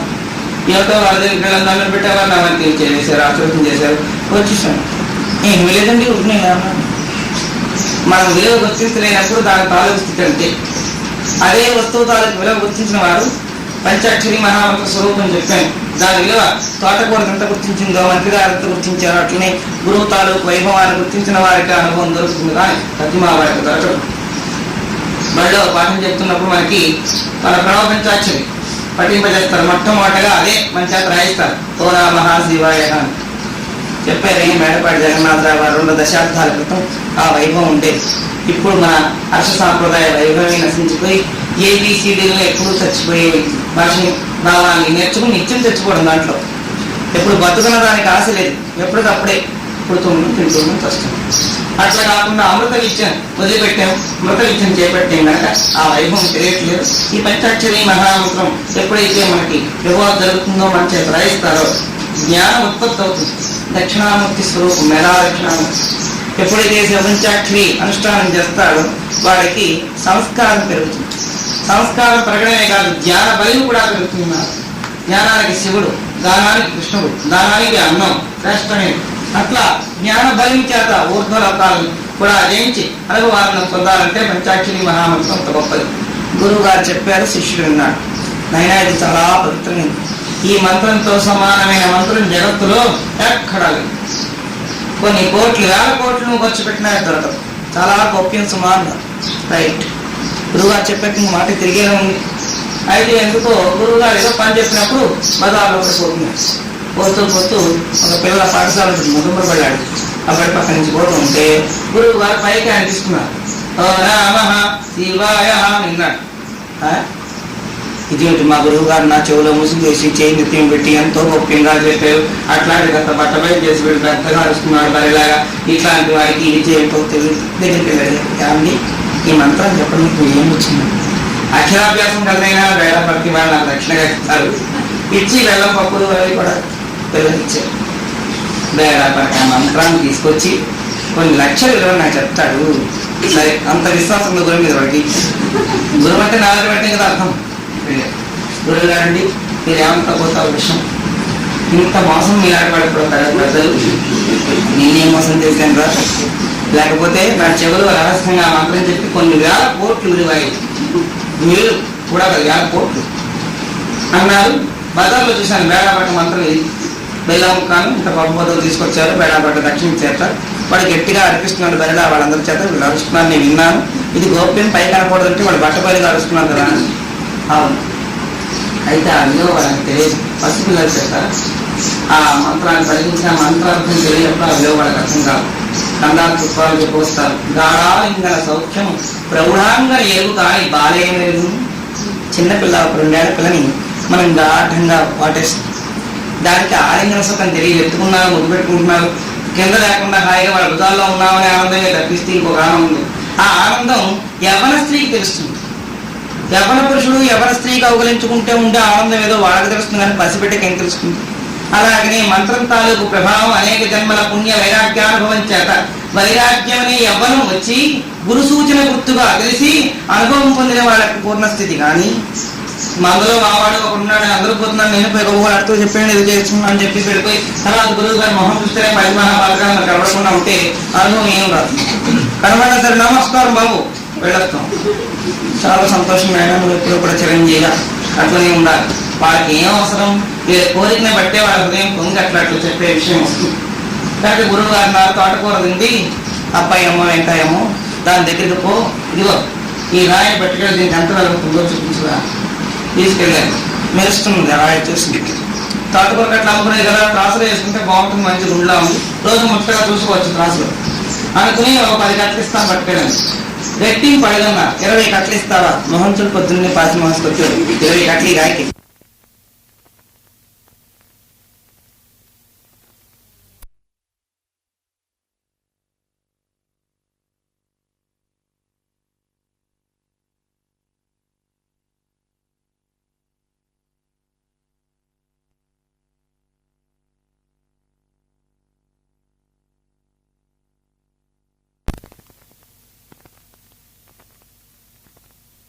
అదండి 200 వరహాలు కావాలి. అబ్బాయి అంత వెల ఉండదని ఇచ్చేస్తే కానీ వేస్ట్ అయిపోతున్నాం భయమేసి ఆ ఊరు తత్వాలు కానీ రత్న పరీక్ష మనకు తెలుసు. తత్వాల దగ్గర తీసుకున్నా అతను చూశారు. 1000 వరహాలు వచ్చి ఇచ్చేస్తావా? 2000 వీడికి కదా పాఠం గారు గురుగారిని మాట్లాడారు. మరి మంత్రి గారి దగ్గర తీసుకెళ్ళి మంత్రి గారి దగ్గర వెళ్ళాక చూపించారు. బాగా 10,000 వరహాలు ఇవ్వచ్చు, దీనికన్నా 20,000 ఇప్పించండి. అదేం కుదరదు. రాజుగా అందరికన్నా కూడా అఖండమైన రత్న పరీక్ష వారి సభలోకి తీసుకెళ్ళి మహాప్రభు మా గురువు గారిని చూపించమన్నారు, దీని వెల కట్టమన్నారు. చూసేసి ఇచ్చేసారు. ఏమన్నా ఇచ్చేస్తున్నారు కొనలేరాని. దీని వెలకి సరిపోయేంత ద్రవ్యం నా దగ్గర లేదు, నా రాజ్యం అంతా అమ్మినా దీని వెల సరిపోదు. అలాంటిది నేను నీకు ఇవ్వాలంటే బహుకరించి నాకు ఇచ్చి, కానీ నేను దీనికి వెల ఇవ్వడానికి వెల ఎంత అని కట్టలేను. ఆ మాటను తీసుకెళ్ళి గురువు గారు చెప్పారు. చూసేవా తోటకూర అప్పయ్యమ్మ దగ్గర నుంచి రాజుగారు దాకా అందరూ ఈ రాయిని పట్టుకున్నారు. పట్టుకున్న వాళ్ళ తాలూకు ప్రతిభ విశేషాన్ని బట్టి రాయిలో రత్నాన్ని గుర్తించారు కొందరు, రాయిని త్రాసు రాయిగా గుర్తించారు కొందరు, రాయిని సామాన్య రాయి కన్నా కొంచెం నిపుణులను గుర్తించాడు ఒకడు, అంతకన్నా కాస్త విలువైంది ఇంకోటి గుర్తించారు. రత్నాన్ని గుర్తించినా ఎక్కువ ద్రవ్యం లేకపోయినారు మంచిగా. కానీ రత్నం తాలూకు యథార్థమైన విలువ రాజుగారికి తెలుసు. అట్లనే ప్రాజ్ఞుడైన శిష్యుడికి గురువు తాలూకు విలువ తెలుస్తుంది, కానీ ప్రతిమా వారికి తెలియదు. అందరిలాగా ఉంటున్నప్పుడు, అందరిలాగా తింటున్నప్పుడు, అందరిలాగా తిరుగుతుంటే మాకన్నా గొప్ప ఏమిటి? ఆ గొప్పతనం గుర్తించిన వాళ్ళకి గుర్తింపబడుతుంది. అగ్నిహోత్రం అన్ని వస్తువుల్లాగే కనబడుతుంది, కానీ చెప్తా ఉంటుంటే కాలిపోతుంది, చెంగులో పెట్టుకుంటే ఒళ్ళు మండుతుంది. అట్లా అగ్నిహోత్ర తుల్యంగా ఉండే మహద్దైవాన్ని గుర్తించి బ్రహ్మస్తున్నటువంటి వారితో సరస్సు సంభాషణ సాగుతున్నది. నీ చుట్టూ తిరుగుతూ, నీతో మాట్లాడుతూ, నీతో గెలుతూ, నీలో కలిసిపోయి ఉన్నారంటే అట్లా ఉన్న వాళ్ళ తాలూకు పుణ్య విశేషం, అదృష్టం గొప్పది అనుకోవాలి. కానీ వారికి ఏమి చేతగా కమల్లో కలిసిపోయారు. రామచంద్రుడు కాస్థితి లేదు, పూర్ణానుభవ స్వరూపుడు కనుక ఆ మహానుభావుడు చెప్పవచ్చు. శాసించిన విశ్వామిత్రులు శాసించారు. ఇక్కడ చీకటి పోగొట్టవచ్చు. అతని హృదయం అంతా కూడా పూర్ణ వికాసం కలిగి ఉంది అని వశిష్ఠుల వారు గురుతత్వాన్ని చెప్పడం కోసం ఆలోచించేసి ప్రారంభించారు. ఎవరికి చెప్పాలి నాలుగు పట్టి ఎదురు చూస్తున్నాను. సరైన పాత్ర దొరికింది. దశరథుడు కూడా ఇంతవరకు అద్వైతం చెప్పలేదు. వారు నా శిష్యులే, కానీ తండ్రిగా రాముడికి తండ్రిగా మాంధాతాది మహారాజులందరూ నా శిష్యవృత్తంలో చేరిన వారే. వాళ్ళందరికీ ఉపదేశవాక్యం చేసి ధర్మ కర్మల ఉపాసన గురించి చెప్పాను, కానీ బ్రహ్మోపదేశం చేయలేదు. అంటే వాళ్ళందరికన్నా అర్హత ఇన్ని తరాల తర్వాత వచ్చిందన్నమాట. రఘువంశంలో పుట్టిన రాజులందరూ కూడా దాతలే, పూర్ణ విజ్ఞానవంతులే, అంతో ఇంతో భక్తితోటి కొడుకుని భగవత్ స్వరూపుడైన గురువును ఉపాసించిన వారే. కానీ వారెవరికి కూడా నేను అప్పుడు చెప్పలేదు. ఇప్పుడు ఆ అవకాశం సమయం చిక్కింది. రామచంద్ర ప్రభువుకు చెప్పడానికి నేను కూడా సంసిద్ధుని అని చెప్పి ఒక్కసారి రామాదులను చూసి జ్ఞానోపదేశించడానికి అర్హతుందా లేదా అని ఆ ముఖాన్ని వీక్షణ చేశారు.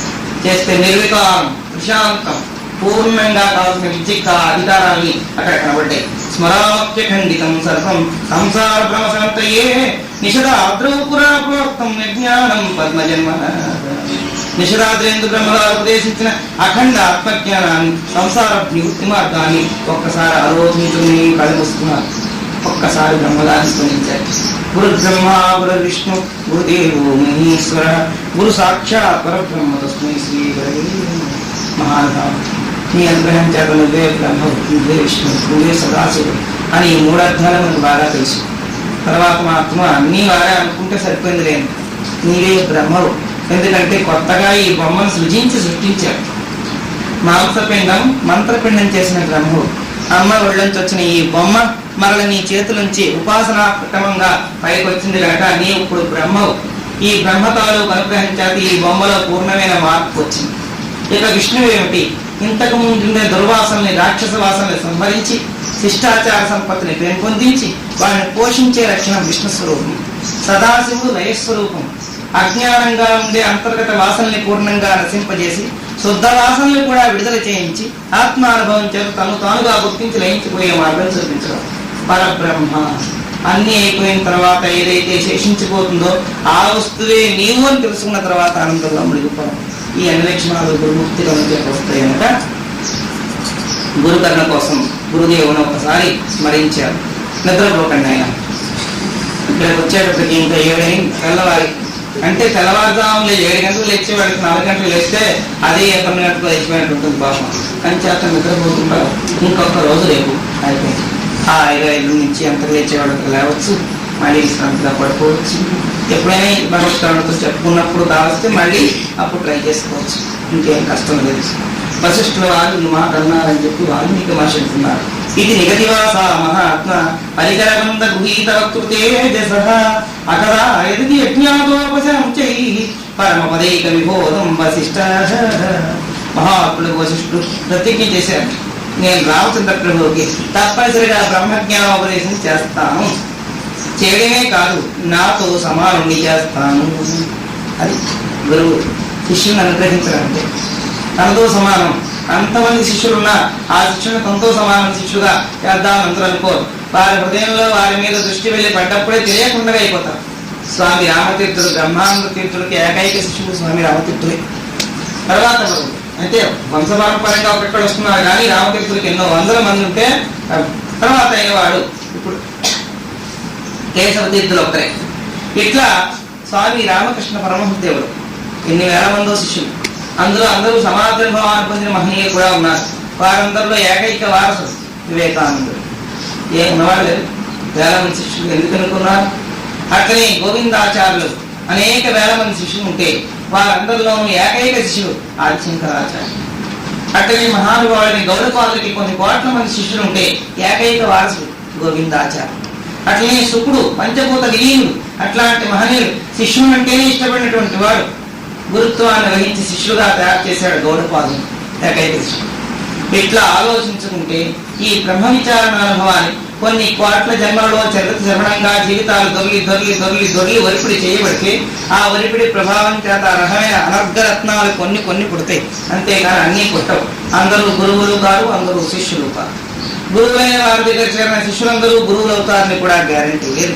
అది వారి జన్మ సంస్కారం, వీరి తాలూకు అనుగ్రహవసానం రెండు ఒక దగ్గర చేరినప్పుడు ఆ కలుగుతుంది.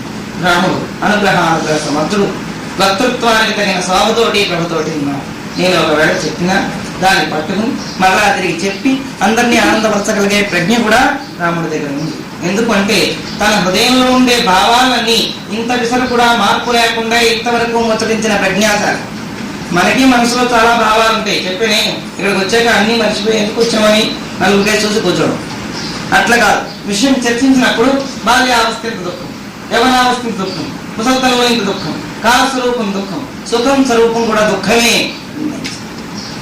ఇట్లా పరిమితమైనటువంటి జ్ఞానంతో కాకుండా అపరిమిత విచారణతోటి, శాస్త్రంతో సంబంధం లేకుండా బుద్ధితోటి కూడుకున్న విచారణతోటి అనేక జన్మ సంస్కారంతో చెప్పుకున్నాడు రామచంద్ర ప్రభు. చెప్పగలిగే వక్తృత్వం కూడా ఉంది అంటున్నారు వశిష్ఠుల వారు. ఇట్లా వశిష్ఠుల వారు కొనుక్కుని చెప్పడం ప్రారంభించారు. వశిష్ఠ వాక్యాలు ఆరంభం. తృతీయ సర్గలో అడుగు పెడుతున్నాం. వశిష్ఠ వాచ. మహానుభావుడైన వశిష్ఠుల వారు అంటున్నారు, పూర్వముక్తం భగవత యాజ్ఞం పద్మజన్మన సర్గాదౌ లోకశాంత్యర్థం తదిదం కథం కదాయమ్యహం. పూర్వం సృష్టికి పూర్వంగా బ్రహ్మగారితో నేను జగత్శాంతి కోసం కొంతసేపు విచారణ చేశాను. ఆ విచారణ చేసినప్పుడు జరిగినటువంటి విచారణ అనుభవం, శాంతి వాక్యాలు ఇప్పుడు మీ అందరూ ముందు వస్తున్నాను అని చెప్పి మళ్ళా హృదయంలో ఒకసారి స్మరించారు. మహానుభావ, నా హృదయంలో నువ్వు నిలబడి ఈ వాక్యాలు పలికించాలి, కానీ నిలకడలేని మనసుతో వేదాంత వాక్యం చెప్పలేము. నిలకడగల మనసుతో వేదాంత వాక్యాలు చెప్పలేము. మనస్సు నిలకడ కావాలంటే నీ తాలూకు సంకల్ప బలంతో ఉండాలి కదా. గురుదేవుడు నీవు నా మనోరూపకంగా, బుద్ధి రూపకంగా, జ్ఞాన రూపకంగా ఈ దేహంలో ఉండి విచారణ చేయించు అంటూ మళ్ళా మళ్ళా వందనము చేసి శ్రీరామచంద్ర ప్రభుతో చెప్పడం మొదలుపెట్టి అట్లా చెప్పడం మొదలుపెట్టి అనుభవానందంతో పోతుంది. తిరియ పురుషదేవ దేశో నామ సవిశతి యస్మిన్నేనాప్రదేశేసౌ తదైవేదం ప్రపశ్యతి అతివాహినానాం సహృదే జగత్రయం యోని చిత్తశరీరేణ రమాత్మానుభవతిష్టతే. తత్వగ్రహణానికి శ్రీరాముడు బుద్ధి సూక్ష్మత మెచ్చుకున్నాడు. తత్వం చెప్పిన అర్థమేటట్టుందని తెలుసుకున్నాడు. మిథ్యాభూతమైనటువంటి ఈ జన్మల గురించి చెప్తాను నీకు రామచంద్ర.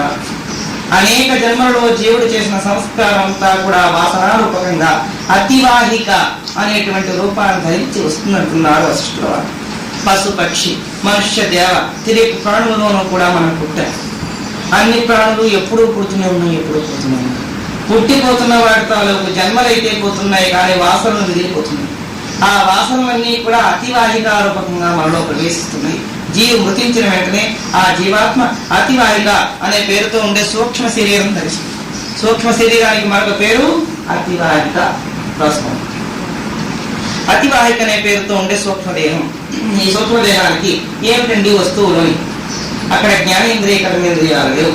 పంచభూతాలు, శబ్దస్పర్శ రూప రసగంధాలు, పంచ ప్రాణాలు, మనోబుద్ధులు అని 17 తత్వాలతోటి ఈ సూక్ష్మదేహం ప్రకాశిస్తుంది. సూక్ష్మదేహం ఉంటుంది. స్థూలదేహం లేనప్పుడు కూడా అది సూక్ష్మదేహంతో స్థూలదేహం పనిచేయింపబడుతుంది. కానీ సూక్ష్మం లేకపోతే స్థూలం ఉన్నా పనిచేయలేదు. స్థూలం లేకపోయినా సూక్ష్మం పనిచేస్తుంది. ఎట్లను జాగ్రత్త అవస్థలో కళ్ళతో చూస్తున్నాం. సూక్ష్మంగా ఉండేటువంటి మనస్సు కళ్ళుతో సంయోగం చెంది ఆ వస్తువును చూస్తే చూడగలం. కానీ మనస్సు కంటితో కాకుండా చెవితో సంయోగం చెందినప్పుడు కళ్ళు ఎత్తే ఉంటే వస్తువు దర్శనం కాదు. ఇక్కడ వీళ్ళందరూ ఉన్నారు. నా ఆలోచనలో మనస్సు ఉంది. ఆలోచనతో కూడుకున్న వాక్యాలు చెప్తున్నప్పుడు మనస్సు అక్కడ అంతా లీనమవుతుంది. కానీ ఇక్కడ ఉండేవాడు ఎవడు కనబడు. అయితే అతీంద్రియ జ్ఞానం ఉంది మనస్సు. అవి ఎటువంటి విచారణైనా చేయగలరు, దేన్నైనా పట్టుకోగలరు. అయితే దాన్ని అట్లా మలచాలి. మలిస్తే ఎంతైనా చేయగలిగే ప్రయత్నం దానికి ఉంది. అయితే ఎటువంటి వాళ్ళైనా ఆకర్షించగలదు, ఎటువంటి వాళ్ళ తత్వాన్ని గుర్తించగలదు. ఇప్పుడు ఇక్కడ ఉపన్యాసం చేస్తూనే ఎవరెవరు ఏం చేస్తున్నారో కూడా గుర్తిస్తుంది. అప్పుడు కళ్ళు, చెవులు, వాక్కు, మనస్సు, సర్వేంద్రియాలు కూడా అష్టావధానం చేస్తుంది. ఒకప్పుడు శతావధానం కూడా చేస్తుంది. మూలలో కూర్చున్న వాళ్ళందరూ కూడా గుర్తింపు వస్తూ ఉంటారు. ఎవరిని చూస్తున్నట్టే ఉండదు, అవుతూ ఉంటారు, చెవులు ఉంటారు, అటు చూస్తారు, ఇటు చూస్తారు. అమ్మాలని అంటూ ఉంటారా? అమ్మవాళ్ళకి పాపం బాధ, మమ్మల్ని ఇంత మూల కూర్చున్నా గుర్తించేసేదేమి. ఇవేమిటి? కళ్ళు పనిచేస్తున్నాయి, నోరు పనిచేస్తుంది, మనస్సు అనేంద్రియాలతో ఏకవస్తు తత్వంగా సమూహితం కావాలి. ఇది జన్మాంతర సంస్కారం. ఇది తైలధారవత్. దీని ఏకసంతిగ్రాహితంగా పడిపోవచ్చు. ఒక వస్తువుతో మనస్సు తప్పిస్తే ఇంకో వస్తువుతో సంయోగం చెందితే అక్కడ ఆ వస్తు ప్రభావం కనబడదు. కంటితో చూడటం మానే చెవితో సంయోగం చేస్తే కళ్ళు చూడదు. చెవితో కాకుండా కంటితో ఉంటే చెవి వినదు. ఈ రెండు నోటితో ఉంటే రుచిని గుర్తిస్తుంది. లేకపోతే చెవులు వచ్చి మొత్తినా మనకేం తెలియదు. నాకుంటే కూర్చోడానికి కదా పడుతుంది. అప్పుడు ఇక్కడి నుంచి దృష్టి మారుతుంది. ఎందుకంటాను నేను వచ్చినట్టు పని తెలియదే, నా కాళ్ళు చప్పుడు అవుతాయి, నీకు అవలేదా? నీ నాలుగు చప్పుడు చేసుకుంటుంది, నీ నాలుగు చప్పుల అండల్లో నీ కాళ్ళు చప్పుడు నాకు కనపడలేదు. దృష్టి ఇక్కడగా ఉంది. లట్ట మిగుతున్నాడు. ఈ లట్ట వేసుకోవడం ఆయన మిడిలో తెలియదు. ఇలాగ మనకి తెలియకుండా ఉండే జ్ఞానం వాడు వచ్చి చెబితే తెలుస్తుంది. అలాగే పోనీ బతికి రాకుండా చచ్చిపోయాడా? కూర్చొని శుభ్రంగా నాకుతున్నాడు ప్రాణం మీద. నాకుతున్న వాడు చచ్చిపోలేదు, బతికే ఉన్నాడు. చచ్చిపోయిన వాడి కన్నా హీనంగా వచ్చిన వాడు గుర్తించకుండా ఉన్నాడు. ఇప్పుడు అతివాహిక ప్రభావితం. సూక్ష్మదేహం స్థూలదేహంలో ప్రతిఫలించి ఆయా ఇంద్రియాలతో సంయోగం చెందినప్పుడు ఆ పనిముట్లు పనిచేస్తూ ఉంటే ఈ స్థూలదేహమే చేస్తున్నా అనుకుంటుంది. చేయించేది సూక్ష్మదేహం. అది భంగం అయిపోతే స్థూలదేహం ఉంటే మాత్రం ఏముంది? లింగదేహం భంగం అయిపోయినప్పుడు స్థూల శరీరంతో నువ్వు చూసినా, తిన్నా, తిరిగినా, మాట్లాడినా, సంసారమే చేసినా ఏమీ చేయని వాడేవుతాడు. బ్రహ్మచారి పాపం పోయి చేసి నువ్వు చేయని వాడే అని గీత ప్రమాణ వాక్యం. అవునండి, మేము చదివే గీతం ఇది. లింగదేహం భంగపడినప్పుడు నువ్వు ఈ దేహంతో ఉన్నప్పుడు ఏం చేస్తున్నా అక్కడ మనసు లేదు, నమస్క తింటున్నావు, తిరుగుతున్నావు, చేస్తున్నావు. అలాంటి స్థితి అతివాహిక ద్వారా వస్తుంది.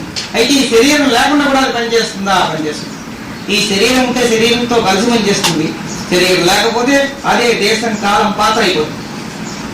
స్వప్న స్వరూపం, స్వప్న శరీరం, స్వప్న వృత్తి ఆలోచించుకోండి. అప్పుడు ఈ శరీరం ఉంది లేదు, ఉంది కానీ ఉండి లేదు. అక్కడ స్వప్నావస్థలో ఈ శరీరంతో గెంతడానికి మనసు మించి లేచావా? లేదు. ఏమండి స్వప్నంలో జాగ్రత్త ఉంటే జాగ్రత్తలో ఉన్న ఈ శరీరం నుంచి గెంతింది అంటే వీడికి ఏదో పిచ్చి రోగం పుట్టింది కానీ స్వప్నం కాదు మళ్ళీ లేచిపోయి గెంతున్నా అంటే ఇదేదో మైండ్ షాక్ ఏదో ఆలోచించుకు లేచిపోయినాడు. అంతేకాదు స్వప్నావస్థకి జాగ్రత్త అవస్థకి సంబంధమే లేదు. ఆ అవస్థ వేరు, ఆ దేశం వేరు, ఆ కాలం వేరు. ఈ అవస్థ వేరు, ఈ దేశం వేరు, ఈ కాలం వేరు. అయితే జాగ్రత్త అవస్థలో ఈ కలిసి ఉంటే కానీ వ్యవహారం జరగదు. జాగ్రత్త అవస్థను దాటిపోయినాం, ఈ శరీరం పడుకునే ఉంది కానీ లోపల ఇంకో శరీరంతో లేచి నిలబడ్డాం. అప్పుడు ఈ శరీరం లేదు కానీ అతివాహిక తన తాలూకు సంకల్ప ప్రభావంతో నూతన దేహాన్ని సృష్టించింది. ఇక్కడ పాంచభౌతిక దేహం ఎట్లా ఉందో అక్కడ కూడా ఆమె సంకల్పంతో సృజించిన దేహం పాంచభౌతిక విస్తృతంగా నిర్మాణం చేసింది. అక్కడ కళ్ళున్నాయి, కాళ్ళున్నాయి, చెవులున్నాయి, ముక్కు ఉంది, మనోహంగా ఉందో అలాగే ఉంది, వ్యాసపీఠం ఉంది, మైక్ ఉంది, ఇంతమంది జనం ఉన్నా. ఇంతకుముందు జాగ్రత్తావస్థలో నువ్వు సృష్టిద్దామనుకుంటే సృష్టించలేకపోయినావు. అతివాహిక అంతకన్నా ఎక్కువగా సృష్టి చేసింది. ఆ సృష్టి చేసిన ఇంద్రియాలు కొని ఏమైనా కుంటి గుడ్డి ఉన్నాయా? ఒకవేళ ఉన్న దాన్ని కూడా మార్పు చేస్తుంది. గుడ్డివాడు పడుకోవచ్చు, కుంటివాడు నిద్రపోవచ్చు, స్వప్నంలో వాడు నవనవోన్మేషమైన మన్మధుల్లా తయారైపోవచ్చు. ఈ కుంటి గుడ్డు కూడా మనకి ఇష్టం ఉండదు. మనకెందుకు ఆ కర్మ ఆ దేహంలో అది, ఈ దేహంలో బంగారులా ఉందాం ఆ దేహాన్ని నిర్మాణం చేసింది. దేహ నిర్మాణం చేయడమే కాకుండా ఆ నిర్మాణం చేసిన దేహంతో బాగా నిర్మిస్తుంది. జాగ్రత్తగా ఆలోచించండి. ఇది మనలో ఉన్న వస్తు విశేషమే కానీ ఎక్కడో పైది కాదు. విచారణ చేస్తే తాను నేనే ఎంత ప్రజ్ఞతో ఎంత దగ్గరగా ఉన్నామో ముందు కూడా దూరం అయిపోతాం విచారణ లేకపోవడం చేత. కనుక అంతర్గతంగా ఉండే లింగదేహం, అతివాహిక అనే పేరుతో ఉండే ఈ మనస్సు అన్ని కల్పించగలిగే ప్రజ్ఞ ఉంది. ఈ స్థూల దేహం లేకపోయినా అదొక దేహాన్ని తీసుకొచ్చింది. ఇక్కడ ప్రాణోపాన వ్యానోదానాలు సమానంగా పనిచేస్తున్నాయి కానీ దాని తాలూకు ప్రజ్ఞ ఏం కనబట్టలేదు. కళ్ళు మూయడం కానీ, కళ్ళు తెరవడం కానీ, పెదవులు మూయడం కానీ, పెదవులు తెరవడం కానీ, తుమ్ములు రావడం కానీ, జీర్ణం కావడం కానీ, లేదు ఈ శరీరంలో ఉష్ణాన్ని ఎక్కించేయగలడం, గంటడం, తొడడం, కుంచుకోవడం, శోషించుకోవడం ఇలాంటి ప్రక్రియలు వాయువుల చేత ఏం బహిర్గతాలు కావటం లేదు. కానీ ఈ వాయువు తాలూకు ప్రేరేపణ లోపల చేయించి లోపల స్వప్నావస్థలో మనం గంతుతున్నాం, ఉయ్యాలు ఊగుతున్నాం, ఎక్కడికో పరిగెత్తుతున్నాం, ఆనందంగా సముద్రంలో స్నానం చేస్తున్నాం, ఇవన్నీ ఉంటున్నాయి. ఇక్కడ జరగని ఈ దేహంతో జరపబడిన క్రియలు కూడా అక్కడ దేహం కాని దేహంతో జరిపిస్తున్నాం. గుర్తించాలి. అట్లా అతివాహిక జాగ్రత్త అవస్థలో ఏ ఏ ఆలోచనలు అయితే ఉంటాయో, ఏ ఏ వాసనలు అయితే ఉంటాయో అవన్నీ ఆకర్షించి స్వప్నావస్థలో ఆ ఆలోచనకు ఒక రూపాన్ని, ప్రాణాన్ని పోసి ఆడించగలిగే ప్రజ్ఞ దానికి. కనుక ఈ శరీరం పడిపోయిన తర్వాత అది శరీరం ధరించి యమలోకానికి వెళుతుంది అన్న దాంట్లో ఆక్షేపణ ఉందా? ఆక్షేపం ఉంటే ఎవరైనా చదవండి, మళ్ళీ వెంటనే చెప్తాను. స్వప్నావస్థలో దేహం ధరించింది. అప్పుడు ఈ దేహంతో సంబంధం లేదు. ఈ దేహంతో సంబంధం లేకుండా స్వప్నావస్థలో దేహం ధరించి ఆ దేహంతో ఆనందం పొంది, దుఃఖం పొంది, కష్టాలు పొందిన అది ఈ దేహంతో సంబంధం లేకుండానే పొందిందిగా. అట్లనే ఈ దేహం పడిపోవడం, దేహం లేకపోవడమే, చచ్చిపోయినా. ఈ దేహం చచ్చిపోయినప్పుడు కూడా స్వప్నావస్థలో ఉన్నట్లుగా ఎందుకు ఉండకూడదు? ఉండొచ్చా? సందేహం ఉందా? లేదుగా. అమ్మయ్య, అమృతమిందో ఉపనిషత్తు నిర్దిష్టం చేస్తున్నది అనుభవ. ఈ దేహం లేకుండా కూడా ఆ దేహం ఉంటుందండి. ఇది అతివాహిక. ఆ దేహాన్ని యాతనా దేహం ఉన్నారు మన వాళ్ళు. ఈ యాతనా దేహంతో జీవుడు తాలూకు అనేక జన్మల సంస్కారాలతోటి ఇది ఊర్ధ్వముఖంగా వెళ్ళిపోతుంది. ఎట్లా వెళుతుంది అంటే అయనాలు పెట్టి దక్షిణాయనం కానీ, ఉత్తరాయణం కానీ, చాంద్రమాసం ద్వారా కానీ, లేదు ఋషులు ఉండేటువంటి మార్గంలో కానీ, ధూమ అక్షరాది మార్గాల్లో కానీ దాని ప్రారంభ వశాత్తు ఆ మార్గాన్ని ఆశ్రయించబడిపోతుంది. అతివాహిక దేహం. ధూమ అక్షర మార్గం ఉంది. ధూమ మార్గంతో నిరంతర హోమాలు చేస్తూ, అర్చనలు చేస్తూ, ఋషులందరూ కూడా యజ్ఞాలు చేసే వాళ్ళు వెళ్తారు భాగభూమి. అర్చన మార్గంలో ఉపాసన చేసి ఉపాసకుల జన్మకర్మ నివృత్తి, బ్రహ్మానంద ప్రాప్తి ఏ ఉపాసనా దేవతనైతే ఆశ్రయించి ప్రార్థించారు ఆ ఉపాసనా దేవత ఉండే లోకానికి చేరుకుంటారు. చేరుకుంటే ఆమె వీరికి ఇంకా ఏమైనా దోషాలు ఉంటే ఆ దోషాలను నశింపజేసి ఆమె సన్నిధిలో ఏ అనుభవం కోసమైతే వీరు ఆమెను ఆశ్రయించారో ఆ అనుభవం వారిని ఒకటి చేసేస్తారు. అట్లా ఉపాసనా దేవత చేసే సహాయం. ఉపాసనామూర్తి ముందు చేరుకుంటారు. ఉపాసనామూర్తి వీరి తాలూకు హృదయంలో ఉండే భావనని బట్టి వీరికి భోగం అనుభవించి వారి దగ్గరే ఉండాలంటే ఉంచుకుంటారు. మాకు చింతామణి పీఠంలో ఉండిపోవాలి, అయితే రైట్ నా దగ్గర చరిత్రగా ఉండిపోండి ఉంటారు. లేదు బ్రహ్మణ్యమూర్తిని కావాలి అంటే ఆమె బ్రహ్మ విద్యాస్వరూపిణి, వెంటనే పర్వ చేసేస్తుంది. ఇట్లా మహద్దైవం అతివాహిక ద్వారా జరుగుతున్న ప్రక్రియ. కనుక పశు, పక్షి, క్రిమి, కీటక, సరీసృపాది నరయోనంలో పుట్టిన మనమందరం కూడా ఈ అతివాహిక ద్వారానే ఈ ఇళ్ళన్నీ మారుతూ వస్తున్నామండి. మనకి చాలా ఇళ్ళు మారేవు. ఇది పెర్మనెంట్ హౌస్ అనుకుంటున్నాం, ఇది టెంపరీ. ఇదే టెంపరీ అయితే ఇది పెర్మనెంట్ ఎట్లా అవుతుంది? అయితే వచ్చిపోయే వాళ్ళకి ఇది పెర్మనెంటే, పోయే వాళ్ళకి మాత్రం ఇది పెర్మనెంట్ కాదు. వస్తున్న వాళ్ళందరికీ పెర్మనెంట్ అనుకోవడం, పోతున్నప్పుడు టెంపరీ అనుకుని వెళ్ళిపోవడం, ఇలాగ చాలా క్వార్టర్స్ అయిపోయినాయండి. ఇప్పుడు ఎన్నో వేలో కోట్లో తెలియవు.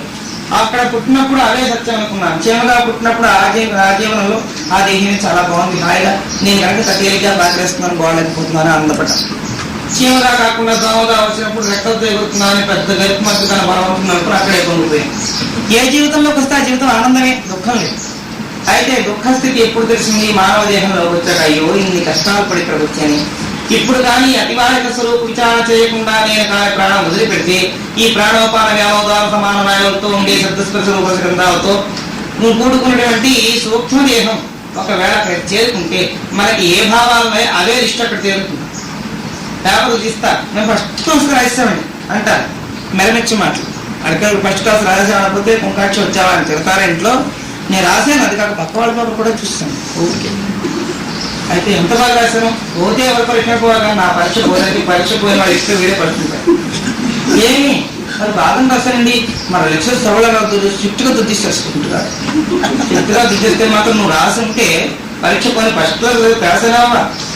కనుక ఇలాంటి ఆలోచనతో మనం పూర్ణ ప్రజ్ఞావంతులు అయిపోయినాక మాకేం పర్వాలేదండి అనుకుని మనసులో ఇప్పుడు 3 ఆలోచనలు ఉంటే మాత్రం అతివాహిక ద్వారా వెళ్ళిపోతాం. ఇది గుర్తుపెట్టుకోండి. నేను చేత యాతనాదేహంగా ఉండే ఇది నువ్వు ఏ ఏ సంకల్పాలు చేస్తున్నావో ఆ సంకల్పాలంతా మూటనంతా భుజాన వేసుకుని పోతుంది. పోతున్నప్పుడు కొన్ని మజిలీలు ఆగుతూ పోతుంది. ఆ మజిలీలే మాసి కాదు, మనం పెట్టే మాసి కాదు. ఎందుకు పెట్టాలి ఆ మాసికి ఉంటుంది, నేనే తినేస్తుంది అనుకోసారి 10 మంది పార్టీగా. అదే హాయిగా మాసి కాదు, అంత చాలస్తండి. మరి ఇంత మోడల్ ప్రపంచం వచ్చిన తర్వాత బాగా చాలస్తా పడుతూ వస్తున్నారు. బాగా చచ్చే వాళ్ళకి వస్తూనే ఉన్నారు. మనం చచ్చి మళ్ళా పుట్టడం కోసం తగిన ఏర్పాట్లు చేసుకుంటాం. అతివాహికని ఎట్లా ఆపాలని 12 మాసాలు ఓసారి మాసికాలని చెప్పి ఒకటి పెడుతూ ఉంటారు. ఆయా క్షేత్రాలు నిలిచి వెళుతుంది. 12 స్థానాలు ఉన్నాయన్న ఆ 12 స్థానాన్ని అధిగమించి అక్షరాది మార్గంలో వెళ్ళిపోతుంది. అయితే 12 సంవత్సరాలు పెట్టాల్సిందేనా, 12 నెలలు పెట్టాల్సిందేనా, 12 రోజులు పెట్టాల్సిందే అంతే. తగ్గించి నీకు 1 సంవత్సరం వారికి 1 రోజు పితృయానం ప్రకారం ఈ 12 మాసాలను పెట్టేది 12 రోజులు పెట్టినట్టు వారికి. ఒక్కొక్క రోజు ఒక్కొక్క మజిలీలో ఉంటూ ఆ మజిలీ దాటి మరొక మజిలీ మొదటి మజిలీకి వెళ్ళగానే నీ తాలూకు విచారణ చేస్తారు. విచారణ చేసుకున్నప్పుడు వాళ్ళకి అక్కడ ఆహార విహారాలు ఉండవు. వీడు ఏం చేశాడు, వీడికి ఆహారం ఇవ్వడానికి, నీరు ఇవ్వడానికి నువ్వు తెచ్చుకున్నది ఏమైనా ఉందా? నీ మూటలో ఉంటే తిని లేకపో. అప్పుడు వాళ్ళకి ఏముండదు కనుక వీరు వదిలిపెట్టే జలమే అక్కడ అనేక రకాల పదార్థాలుగా మారి ఆ పదార్థాలను వాళ్ళు తింటారు. అక్కడి నుంచి వెళతారు. గరుడ పురాణాంతర్గతంగా ఉండే విషయం. ఆ జలమే అన్ని పదార్థాలుగా మారిపోతుందా? మీరు మరీ చెప్పేస్తారు ఎట్లా చేయాలి డైరెక్షన్ లాగా మీరు చెప్పేస్తారు. కానీ ఇక్కడ మేము నీళ్లు వద్దండి వదిలేస్తే అన్ని పదార్థాలు అయిపోతుందా? ఆ సంకల్పానికి ఆ బలం ఉంది. నువ్వు ఒక 1000 రూపాయల నోటు తీసుకున్న పోస్టుకు బ్యాంకుకు కట్టావు, అది తీసుకుని మన పిల్లవాడికి పంపించింది కాగితం ముక్కేగా ఇంకేముందా? ఆ ముక్కే అక్కడ 1000 రూపాయలు అయిపోయిందండి. ఎందుకు అయిపోదు? అక్కడికి వెళ్ళాక 1000 రూపాయలకు కావాల్సిన సరుకులు గదంతా నిండిపోయింది. అమ్మ నాయన అంతే. నువ్వు ఇక్కడ కాగితం ముక్క పంపిస్తే కాగితం ముక్క అక్కడ 1000 రూపాయలు కావాల్సిన సరుకులుగా గదంతా నిండిపోయినట్లు నువ్వు విడిచిపెట్టిన మంత్రభూతమైన జలమే మహద్వైభవం అయిపోతుంది. గుర్తించండి, ఇది సామాన్య బుద్ధివృత్తులకు తోచదు, ఎగతాళిగా ఉంటుంది. అంచేతను నువ్వు సామాన్యంగా నువ్వులు నీళ్లు వదిలిపెడితే అవి అనేక పదార్థాలు అయిపోతాయి. అక్కడ ఉండే కాలదేశ మహద్వైభవాచ వాడు హాయిగా పుష్టిగా ఉంటారు. జీవుడికి ఆక్రోశం ఉండదు. అప్పుడు అనుకుంటాడు నా వారసులు ఉన్నారు కనుక నాకు పెట్టారు, వాళ్ళ వంశం వృద్ధవుగా. ముందుకు పితృదేవత పితృయజ్ఞం చెయ్యాలి ప్రతి వాడు.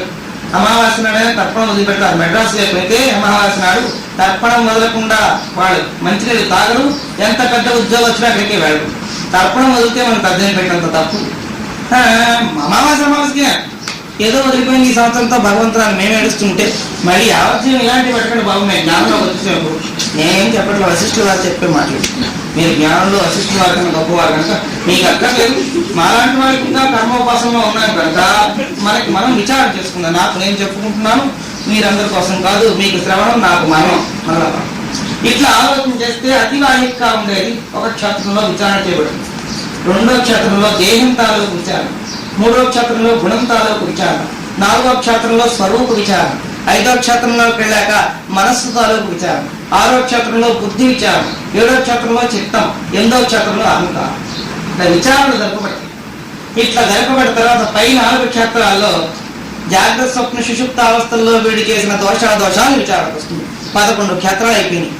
12వ క్షేత్రం తాను, అక్కడ ఉపాసనా దేవత ఐక్యానం వస్తుంది. ఈ 12 క్షేత్రాలు 8 క్షేత్రాల వరకు కూడా వీడి చేసిన దోషాలతో కూడుకున్న విచారణ జరుగుతుంది. అక్కడ యమధర్మరాజు గారు, యమ నియమ స్వరూపుడే యమధర్మరాజు గారు కూడా ఎవరు కాదు. యమధర్మరాజు గారు అంటే పెద్ద గదోడు పట్టుకుని దున్నపోతు మీద ఎక్కిపోయి అదే బాగా అంటుంటే వచ్చి కొడతాడు కావచ్చు అనుకోకండి. యమధర్మరాజు యమ నియమ స్వరూపం. వీడు ఎప్పుడైనా విచారణ చేశాడా? యమము, నియమము, సంతోషము, స్వాధ్యాయం, ఈశ్వర ప్రణిధానం, ఈ బుద్ధి వృత్తుల్లో ఏ రకం దోషం లేకుండా ఉండడం, ఇవన్నీ బ్రహ్మచర్యం, ఆస్తిక్య బుద్ధి, ఇవన్నీ ఉన్నాయా లేవా అని విచారణ చేసి ఇవన్నీ ఉంటే ఈ 3 అవస్థల్లో చేసిన వీడి పుణ్యం చేత పైకి నెట్టేస్తాం. డైరెక్ట్ గా వెళ్ళిపోగానే వీడి ఉపాసన దేవి అయితే దేవి, నారాయణ అయితే రాముడు అయితే, కృష్ణుడు అయితే, శివుడు అయితే, ఏ లోకం అయితే ఉందో ఆ కల్పనా లోకాల్లోకి వెళ్ళిపోతాం. అది ఎంతవరకు? కల్పాంతం వరకే ఉంటుంది. అయిపోయి కల్పాంతం వెళ్తున్నప్పుడు ఆయా దేవతలు బ్రహ్మోత్సవంలో చేరిపోతున్నప్పుడు వారి లోకంలో ఉన్న వీరిని కూడా తీసుకున్నారు. ఇది ఇక్కడ అతివాహిక ద్వారా జీవుడు పొందేటువంటి స్థితి. నాయన రామచంద్ర, యథార్థమైన అనుభవాన్ని చెబుతున్నాను. బ్రహ్మగారితో నిష్ఠ పర్వతం మీద ఏకాంతంగా ముచ్చటించిన మహత్వాక్య విచారణ అనుభవంలో ఉన్న ముఖ్య విశేషాంశాన్ని నేను చెబుతున్నాను. ఈ మాసికాలతోటి జీవుడు ఉద్ధరణాన్ని చేస్తాడు. ఆ చేసేటప్పుడు కూడా అక్షర తుమాది మార్గాల్లో వారి వారి సంస్కారాన్ని బట్టి ఒకరు జ్ఞానులుగా ఉన్నవారు విచారణతోటి వెళ్ళిపోవచ్చు, అజ్ఞానంగా ఉన్న వారి కర్మోపాసనతోటి వెళ్ళిపోవచ్చు, ఇది అది తెలియని వారి పెద్దల్ని ఆశ్రయించుకుని వారి ప్రభో ద్వారా కూడా వెళ్ళిపోవచ్చు. ఇట్లా చేసినటువంటి ప్రతిదీ కూడా వారిని ఉపాసన అవుతుంది కనుక ఆ ఉపాసనా కర్మాన్ని కూడా ఈ అతివాహిక రూపం ధరిస్తాయి కనుక ఈ ఉపాసనా కర్మలే అతివాహిక రూపంలో ఉండే సూక్ష్మదేహాన్ని అక్కడికి చేరుస్తాయి. కానీ ఈ లౌకికంగా దేహేంద్రియాలతో చేసిన దాని వల్ల వచ్చేది ఏం లేదు. అయితే మరి ఉపాసనా కర్మలు లౌకిక దేహంతో కాక దేంతో చేస్తాం? ఈ చేతులతో అర్థం చేస్తాం, ఈ కాళ్ళతో ప్రదక్షిణ చేస్తాం, ఈ కళ్ళతో చూసాం, ఈ నోటితో మంత్రం చదివాం, చెవితో విన్నాం. అయితే ఇవన్నీ పనిముట్లు. వీటితో చేసిన తాలూకు వాటి ప్రభావం మనస్సు మీద ముద్రపడింది. ముద్రపడ దాన్ని తీసుకుపోతుంది కానీ వీటిని తీసుకెళ్ళదు. అతివాహిక జాగ్రత్తగా ఆలోచించండి. పంచభూత మిశ్రితమైన ఈ దేహం ఇక్కడ పడుకోవాల్సిందే. ఇన్ని మంచి పనులు చేసిన మహాత్ములు కూడా పాపం నేల మీద పడిపోయినారండి, గాలి ఎగురుతారు. మంచి పనులు చేసేనన్న భావన హృద్గతమైపోయింది. అది సూక్ష్మ దేహాన్ని ఆశ్రయించింది కనుక ఆ సూక్ష్మ దేహం తలతల కలిసిపోయి తప్తకాంతిక సన్నిధంగా మారిపోయి అప్పుడు పూర్ణానుభవం పొందిన వాళ్ళకి మాసికాలతో కూడా సంబంధం లేకపోయింది. వీళ్ళు పెట్టే తిలోదకాలు వాళ్ళకి అక్కర్లేదు. ఎందుకంటే పూర్ణ భావంతో వాళ్ళు ఉన్నారు. వాళ్ళు ఎక్కడికి వెళ్తే అక్కడ స్వాగతమే. ఈ 12 స్థానాల్లో కూడా స్వాగతం చెప్తారు, రండి స్వాగతం. ఎందుకంటే ఆకలి లేదు, దప్పిక లేదు, ప్రాణధర్మం. దీనికి ప్రాణాలతో సంబంధం లేదు. అతివాహిక ఆకలి దప్పికలతో, కక్షిప్పిపాలతో, సుఖ దుఃఖాలతో దేనితో సంబంధం లేదు. ఈ ప్రాణాన్ని దాటిపోయింది. 12 స్థానాల్లో అందరినీ చూసుకుంటూ ధర్మరాజు మేలు ప్రస్థానంలో మహాప్రస్థానానికి వెళ్ళి యమలోకాన్ని కూడా ఉదాహరణలు దర్శించి స్వర్గలోకానికి వెళ్ళినట్టుగా పూర్ణ అనుభవపరులు, జ్ఞానులు, విరాగులు, తత్వవేత్తలు, బ్రహ్మ జిజ్ఞాసాపరులు ఆయా జన్మాంతరసుకు విశేషం చేత 12 స్థానాల్లో 8 స్థానాలు దాకా పెడతారు. యమనియమ స్వరూపుడైన యమధర్మరాజు కూడా వారి నచికేతులకు నమస్కారం చేసి వర్ధులకాలకు పంపించేస్తూ, స్వామి మీరు వచ్చిన కార్యక్రమం మళ్ళీ చక్రభ్రమణానికి రాదు, మీరు వెళ్ళండి అని వారి కర్మోపాసనల ప్రభావం చేత ఉపాసనామూర్తిని చేరుకుని ఆమె తాలూకు అనుగ్రహాన్ని పొంది ఆమెలో చేరి బ్రహ్మత్వం చెప్పి ఇది కథ అని చెప్పి ఈ కథ రేపు ఇంకా విచారణ చేస్తుంది. అట్లాంటి తీవ్రమైన విచారణ బుద్ధిమంతులకు కానీ బుద్ధిహీనులకు కాలం ముందే ప్రారంభించారు. సూక్ష్మాతి సూక్ష్మంగా గ్రహించగలిగే బుద్ధి ఉన్నవాడు నీవార సుఖవత్తన్ని పీతాభా తెచ్చడోపమా నీ ధాన్యపు ముచ్చికి ఎంత సూక్ష్మంగా ఉంటుందో అంత సూక్ష్మాతి సూక్ష్మమైనటువంటి బుద్ధి ఉన్నవాడికి మాత్రమే ఈ తత్వం అందుతుంది. ఏమో సీతారామంలో మమ్మల్ని ఏరోప్లేన్ ఎక్కించేశారు, రాఘవారి సృష్టిలో మేము ట్రైన్ ఫస్ట్ క్లాస్ ఎక్కి అందరూ వేసి ఎక్కిపోతున్నాం అనుకున్నాం. అమ్మో దేవుడు ఇప్పుడు జాగ్రత్తగా చూస్తే ఎగబడి ఉన్నట్టున్నాం అనుకోకండి. ప్రయత్నం చేస్తే అనుకుంటుండవచ్చు. ఆ మహత్వైభవాన్ని రేపు మళ్ళా పునశ్చరణ చేసుకుంటాం.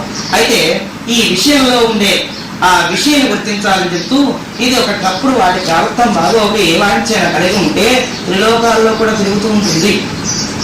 అతివాహిక అధోలక్షణం. మరి ఏమండి మీరేమిటో అలా అలా వెళ్ళిపోతారు. మరి ఈ దెయ్యాలేంటి, భూతాలేంటి, పిశాచాలేంటి ఉన్నాయా? ఉన్నాయి. అతివారికి పోయేటప్పుడు ఏ వాసన అయితే మిగులుతుందో ఆ వాసన చేత వాడు ఎట్లా అయిపోతారు. ఉద్భలోకాలకు వెళ్ళవలసిన వాడి వాసన బంధించింది. వాసనేగా దుఃఖం అని చేత వెళ్తున్నప్పుడు ఎవరి మీద పాపం ఉంటుంది. నేను చచ్చిపోతున్నాను, ఇప్పుడు నా చేతుల్లో ఏం లేకపోయింది, చూడు నీ పని ఏం చేస్తాను, పోతూ పోతూ నేను ఎలా వెనకట్టి పీడిస్తాను మనసులో సంకల్పం చచ్చిపెట్టి ముందు ఏమైపోయి పొద్దున్న రాత్రి కనపడుతుంటాడు. ఏ పెడతావా పెట్టవా ఎవరి మీద వచ్చి పడిపోతుంటా అమ్మ వాడి సంకల్పం. నేను పోతున్నావు అనుకుంటున్నావు, నేను నాడు నా ఆత్మంతా తెగతున్నారు, నాకు నీళ్ళు కూడా పోయిస్తున్నావు, నాకు మీ పని పడతాను చూడండి, నా తెప్పులు పెట్టి ఎవరితో నేను మీ చేత తాగించకపోతాను పేరు అనుకుని చచ్చిపోతారు సంకల్పం చేసి. అతివారికి ఉంది కదా సంకల్పం. మామూలుగా అయితే మనసుకాలతో దాటి వెళ్ళిపోయి ఆ స్వరూపంలో కలిసిపోవాలి. కానీ వీడి ప్రార్థన ఇంకొక ఆలోచన చేసింది తక్కువని మార్పిస్తుంది. కనుక అలాంటి పిచ్చి పిచ్చి ఆలోచనలు పెట్టుకోకండి. అంటే మిమ్మల్ని చచ్చిపోమని కాదు, ఒకవేళ ప్రారంభవశాత్తు ప్రాణం ఉత్క్రాంతమై వస్తే వృద్ధులందరూ కూడా ఇప్పుడున్నారు కనుక వృద్ధులే పోవాలని లేదు, యువకులే పోవచ్చు. మనం ప్రార్థించలేకపోతే ఘటాలు ఎవరిపోతామని చెప్పలేము. ఎవరు పోయినా ఒకసారి హెచ్చరిక ఏంటంటే పోయేటప్పుడు సంకల్పంలో దోషం ఉంటే పిశాచాలు అయిపోతారు, దెయ్యాలు అయిపోతారు, పెద్ద భూతాలు అయిపోతారు.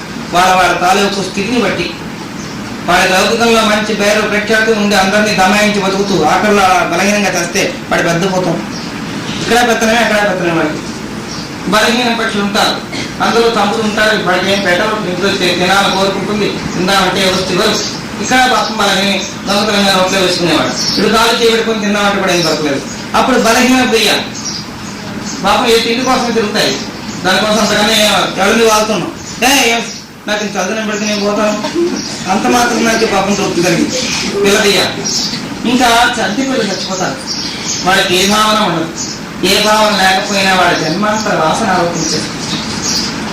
పిల్లలు కూడా పసిపెట్టకపోతే వాడిని బాలగ్రహాలు ఉంటారు, గ్రహభావన వచ్చేస్తుంది.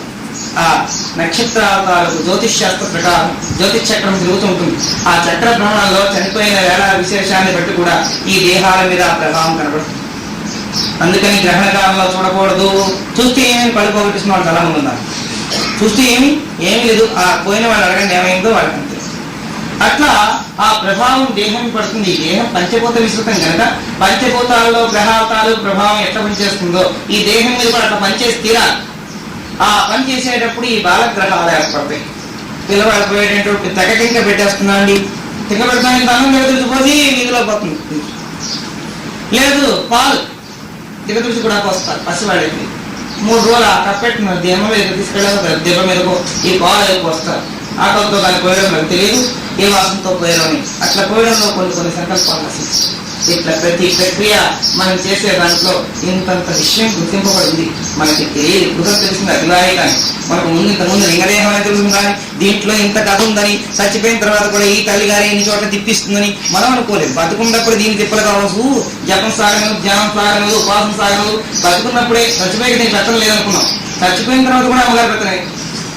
చచ్చిపోయినప్పుడే కాదు, కొన్ని జన్మల దాకా కూడా ఇలాగ వారి పెత్తనే చలమని. నేను బొమ్మంటే పోతావా, నేను బొమ్మడాన్ని నా కోళ్ళ బొమ్మంటే పోరా అని పిలిచి ఇప్పుడు పో అంట.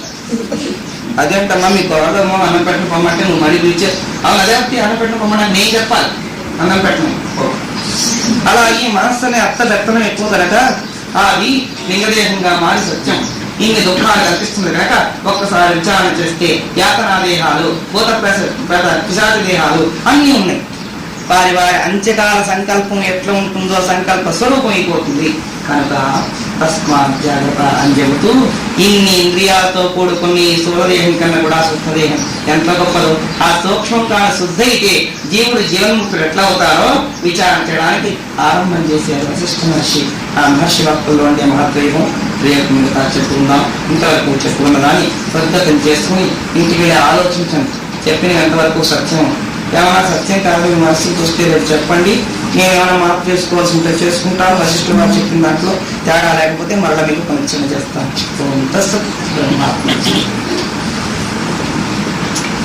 సద్గురుదేవ నమో నమో, సాధు జనావన నమో నమో. సద్గురుదేవ నమో నమో, సాధు జనావన నమో నమో. నిర్గుణ రూప నమో నమో,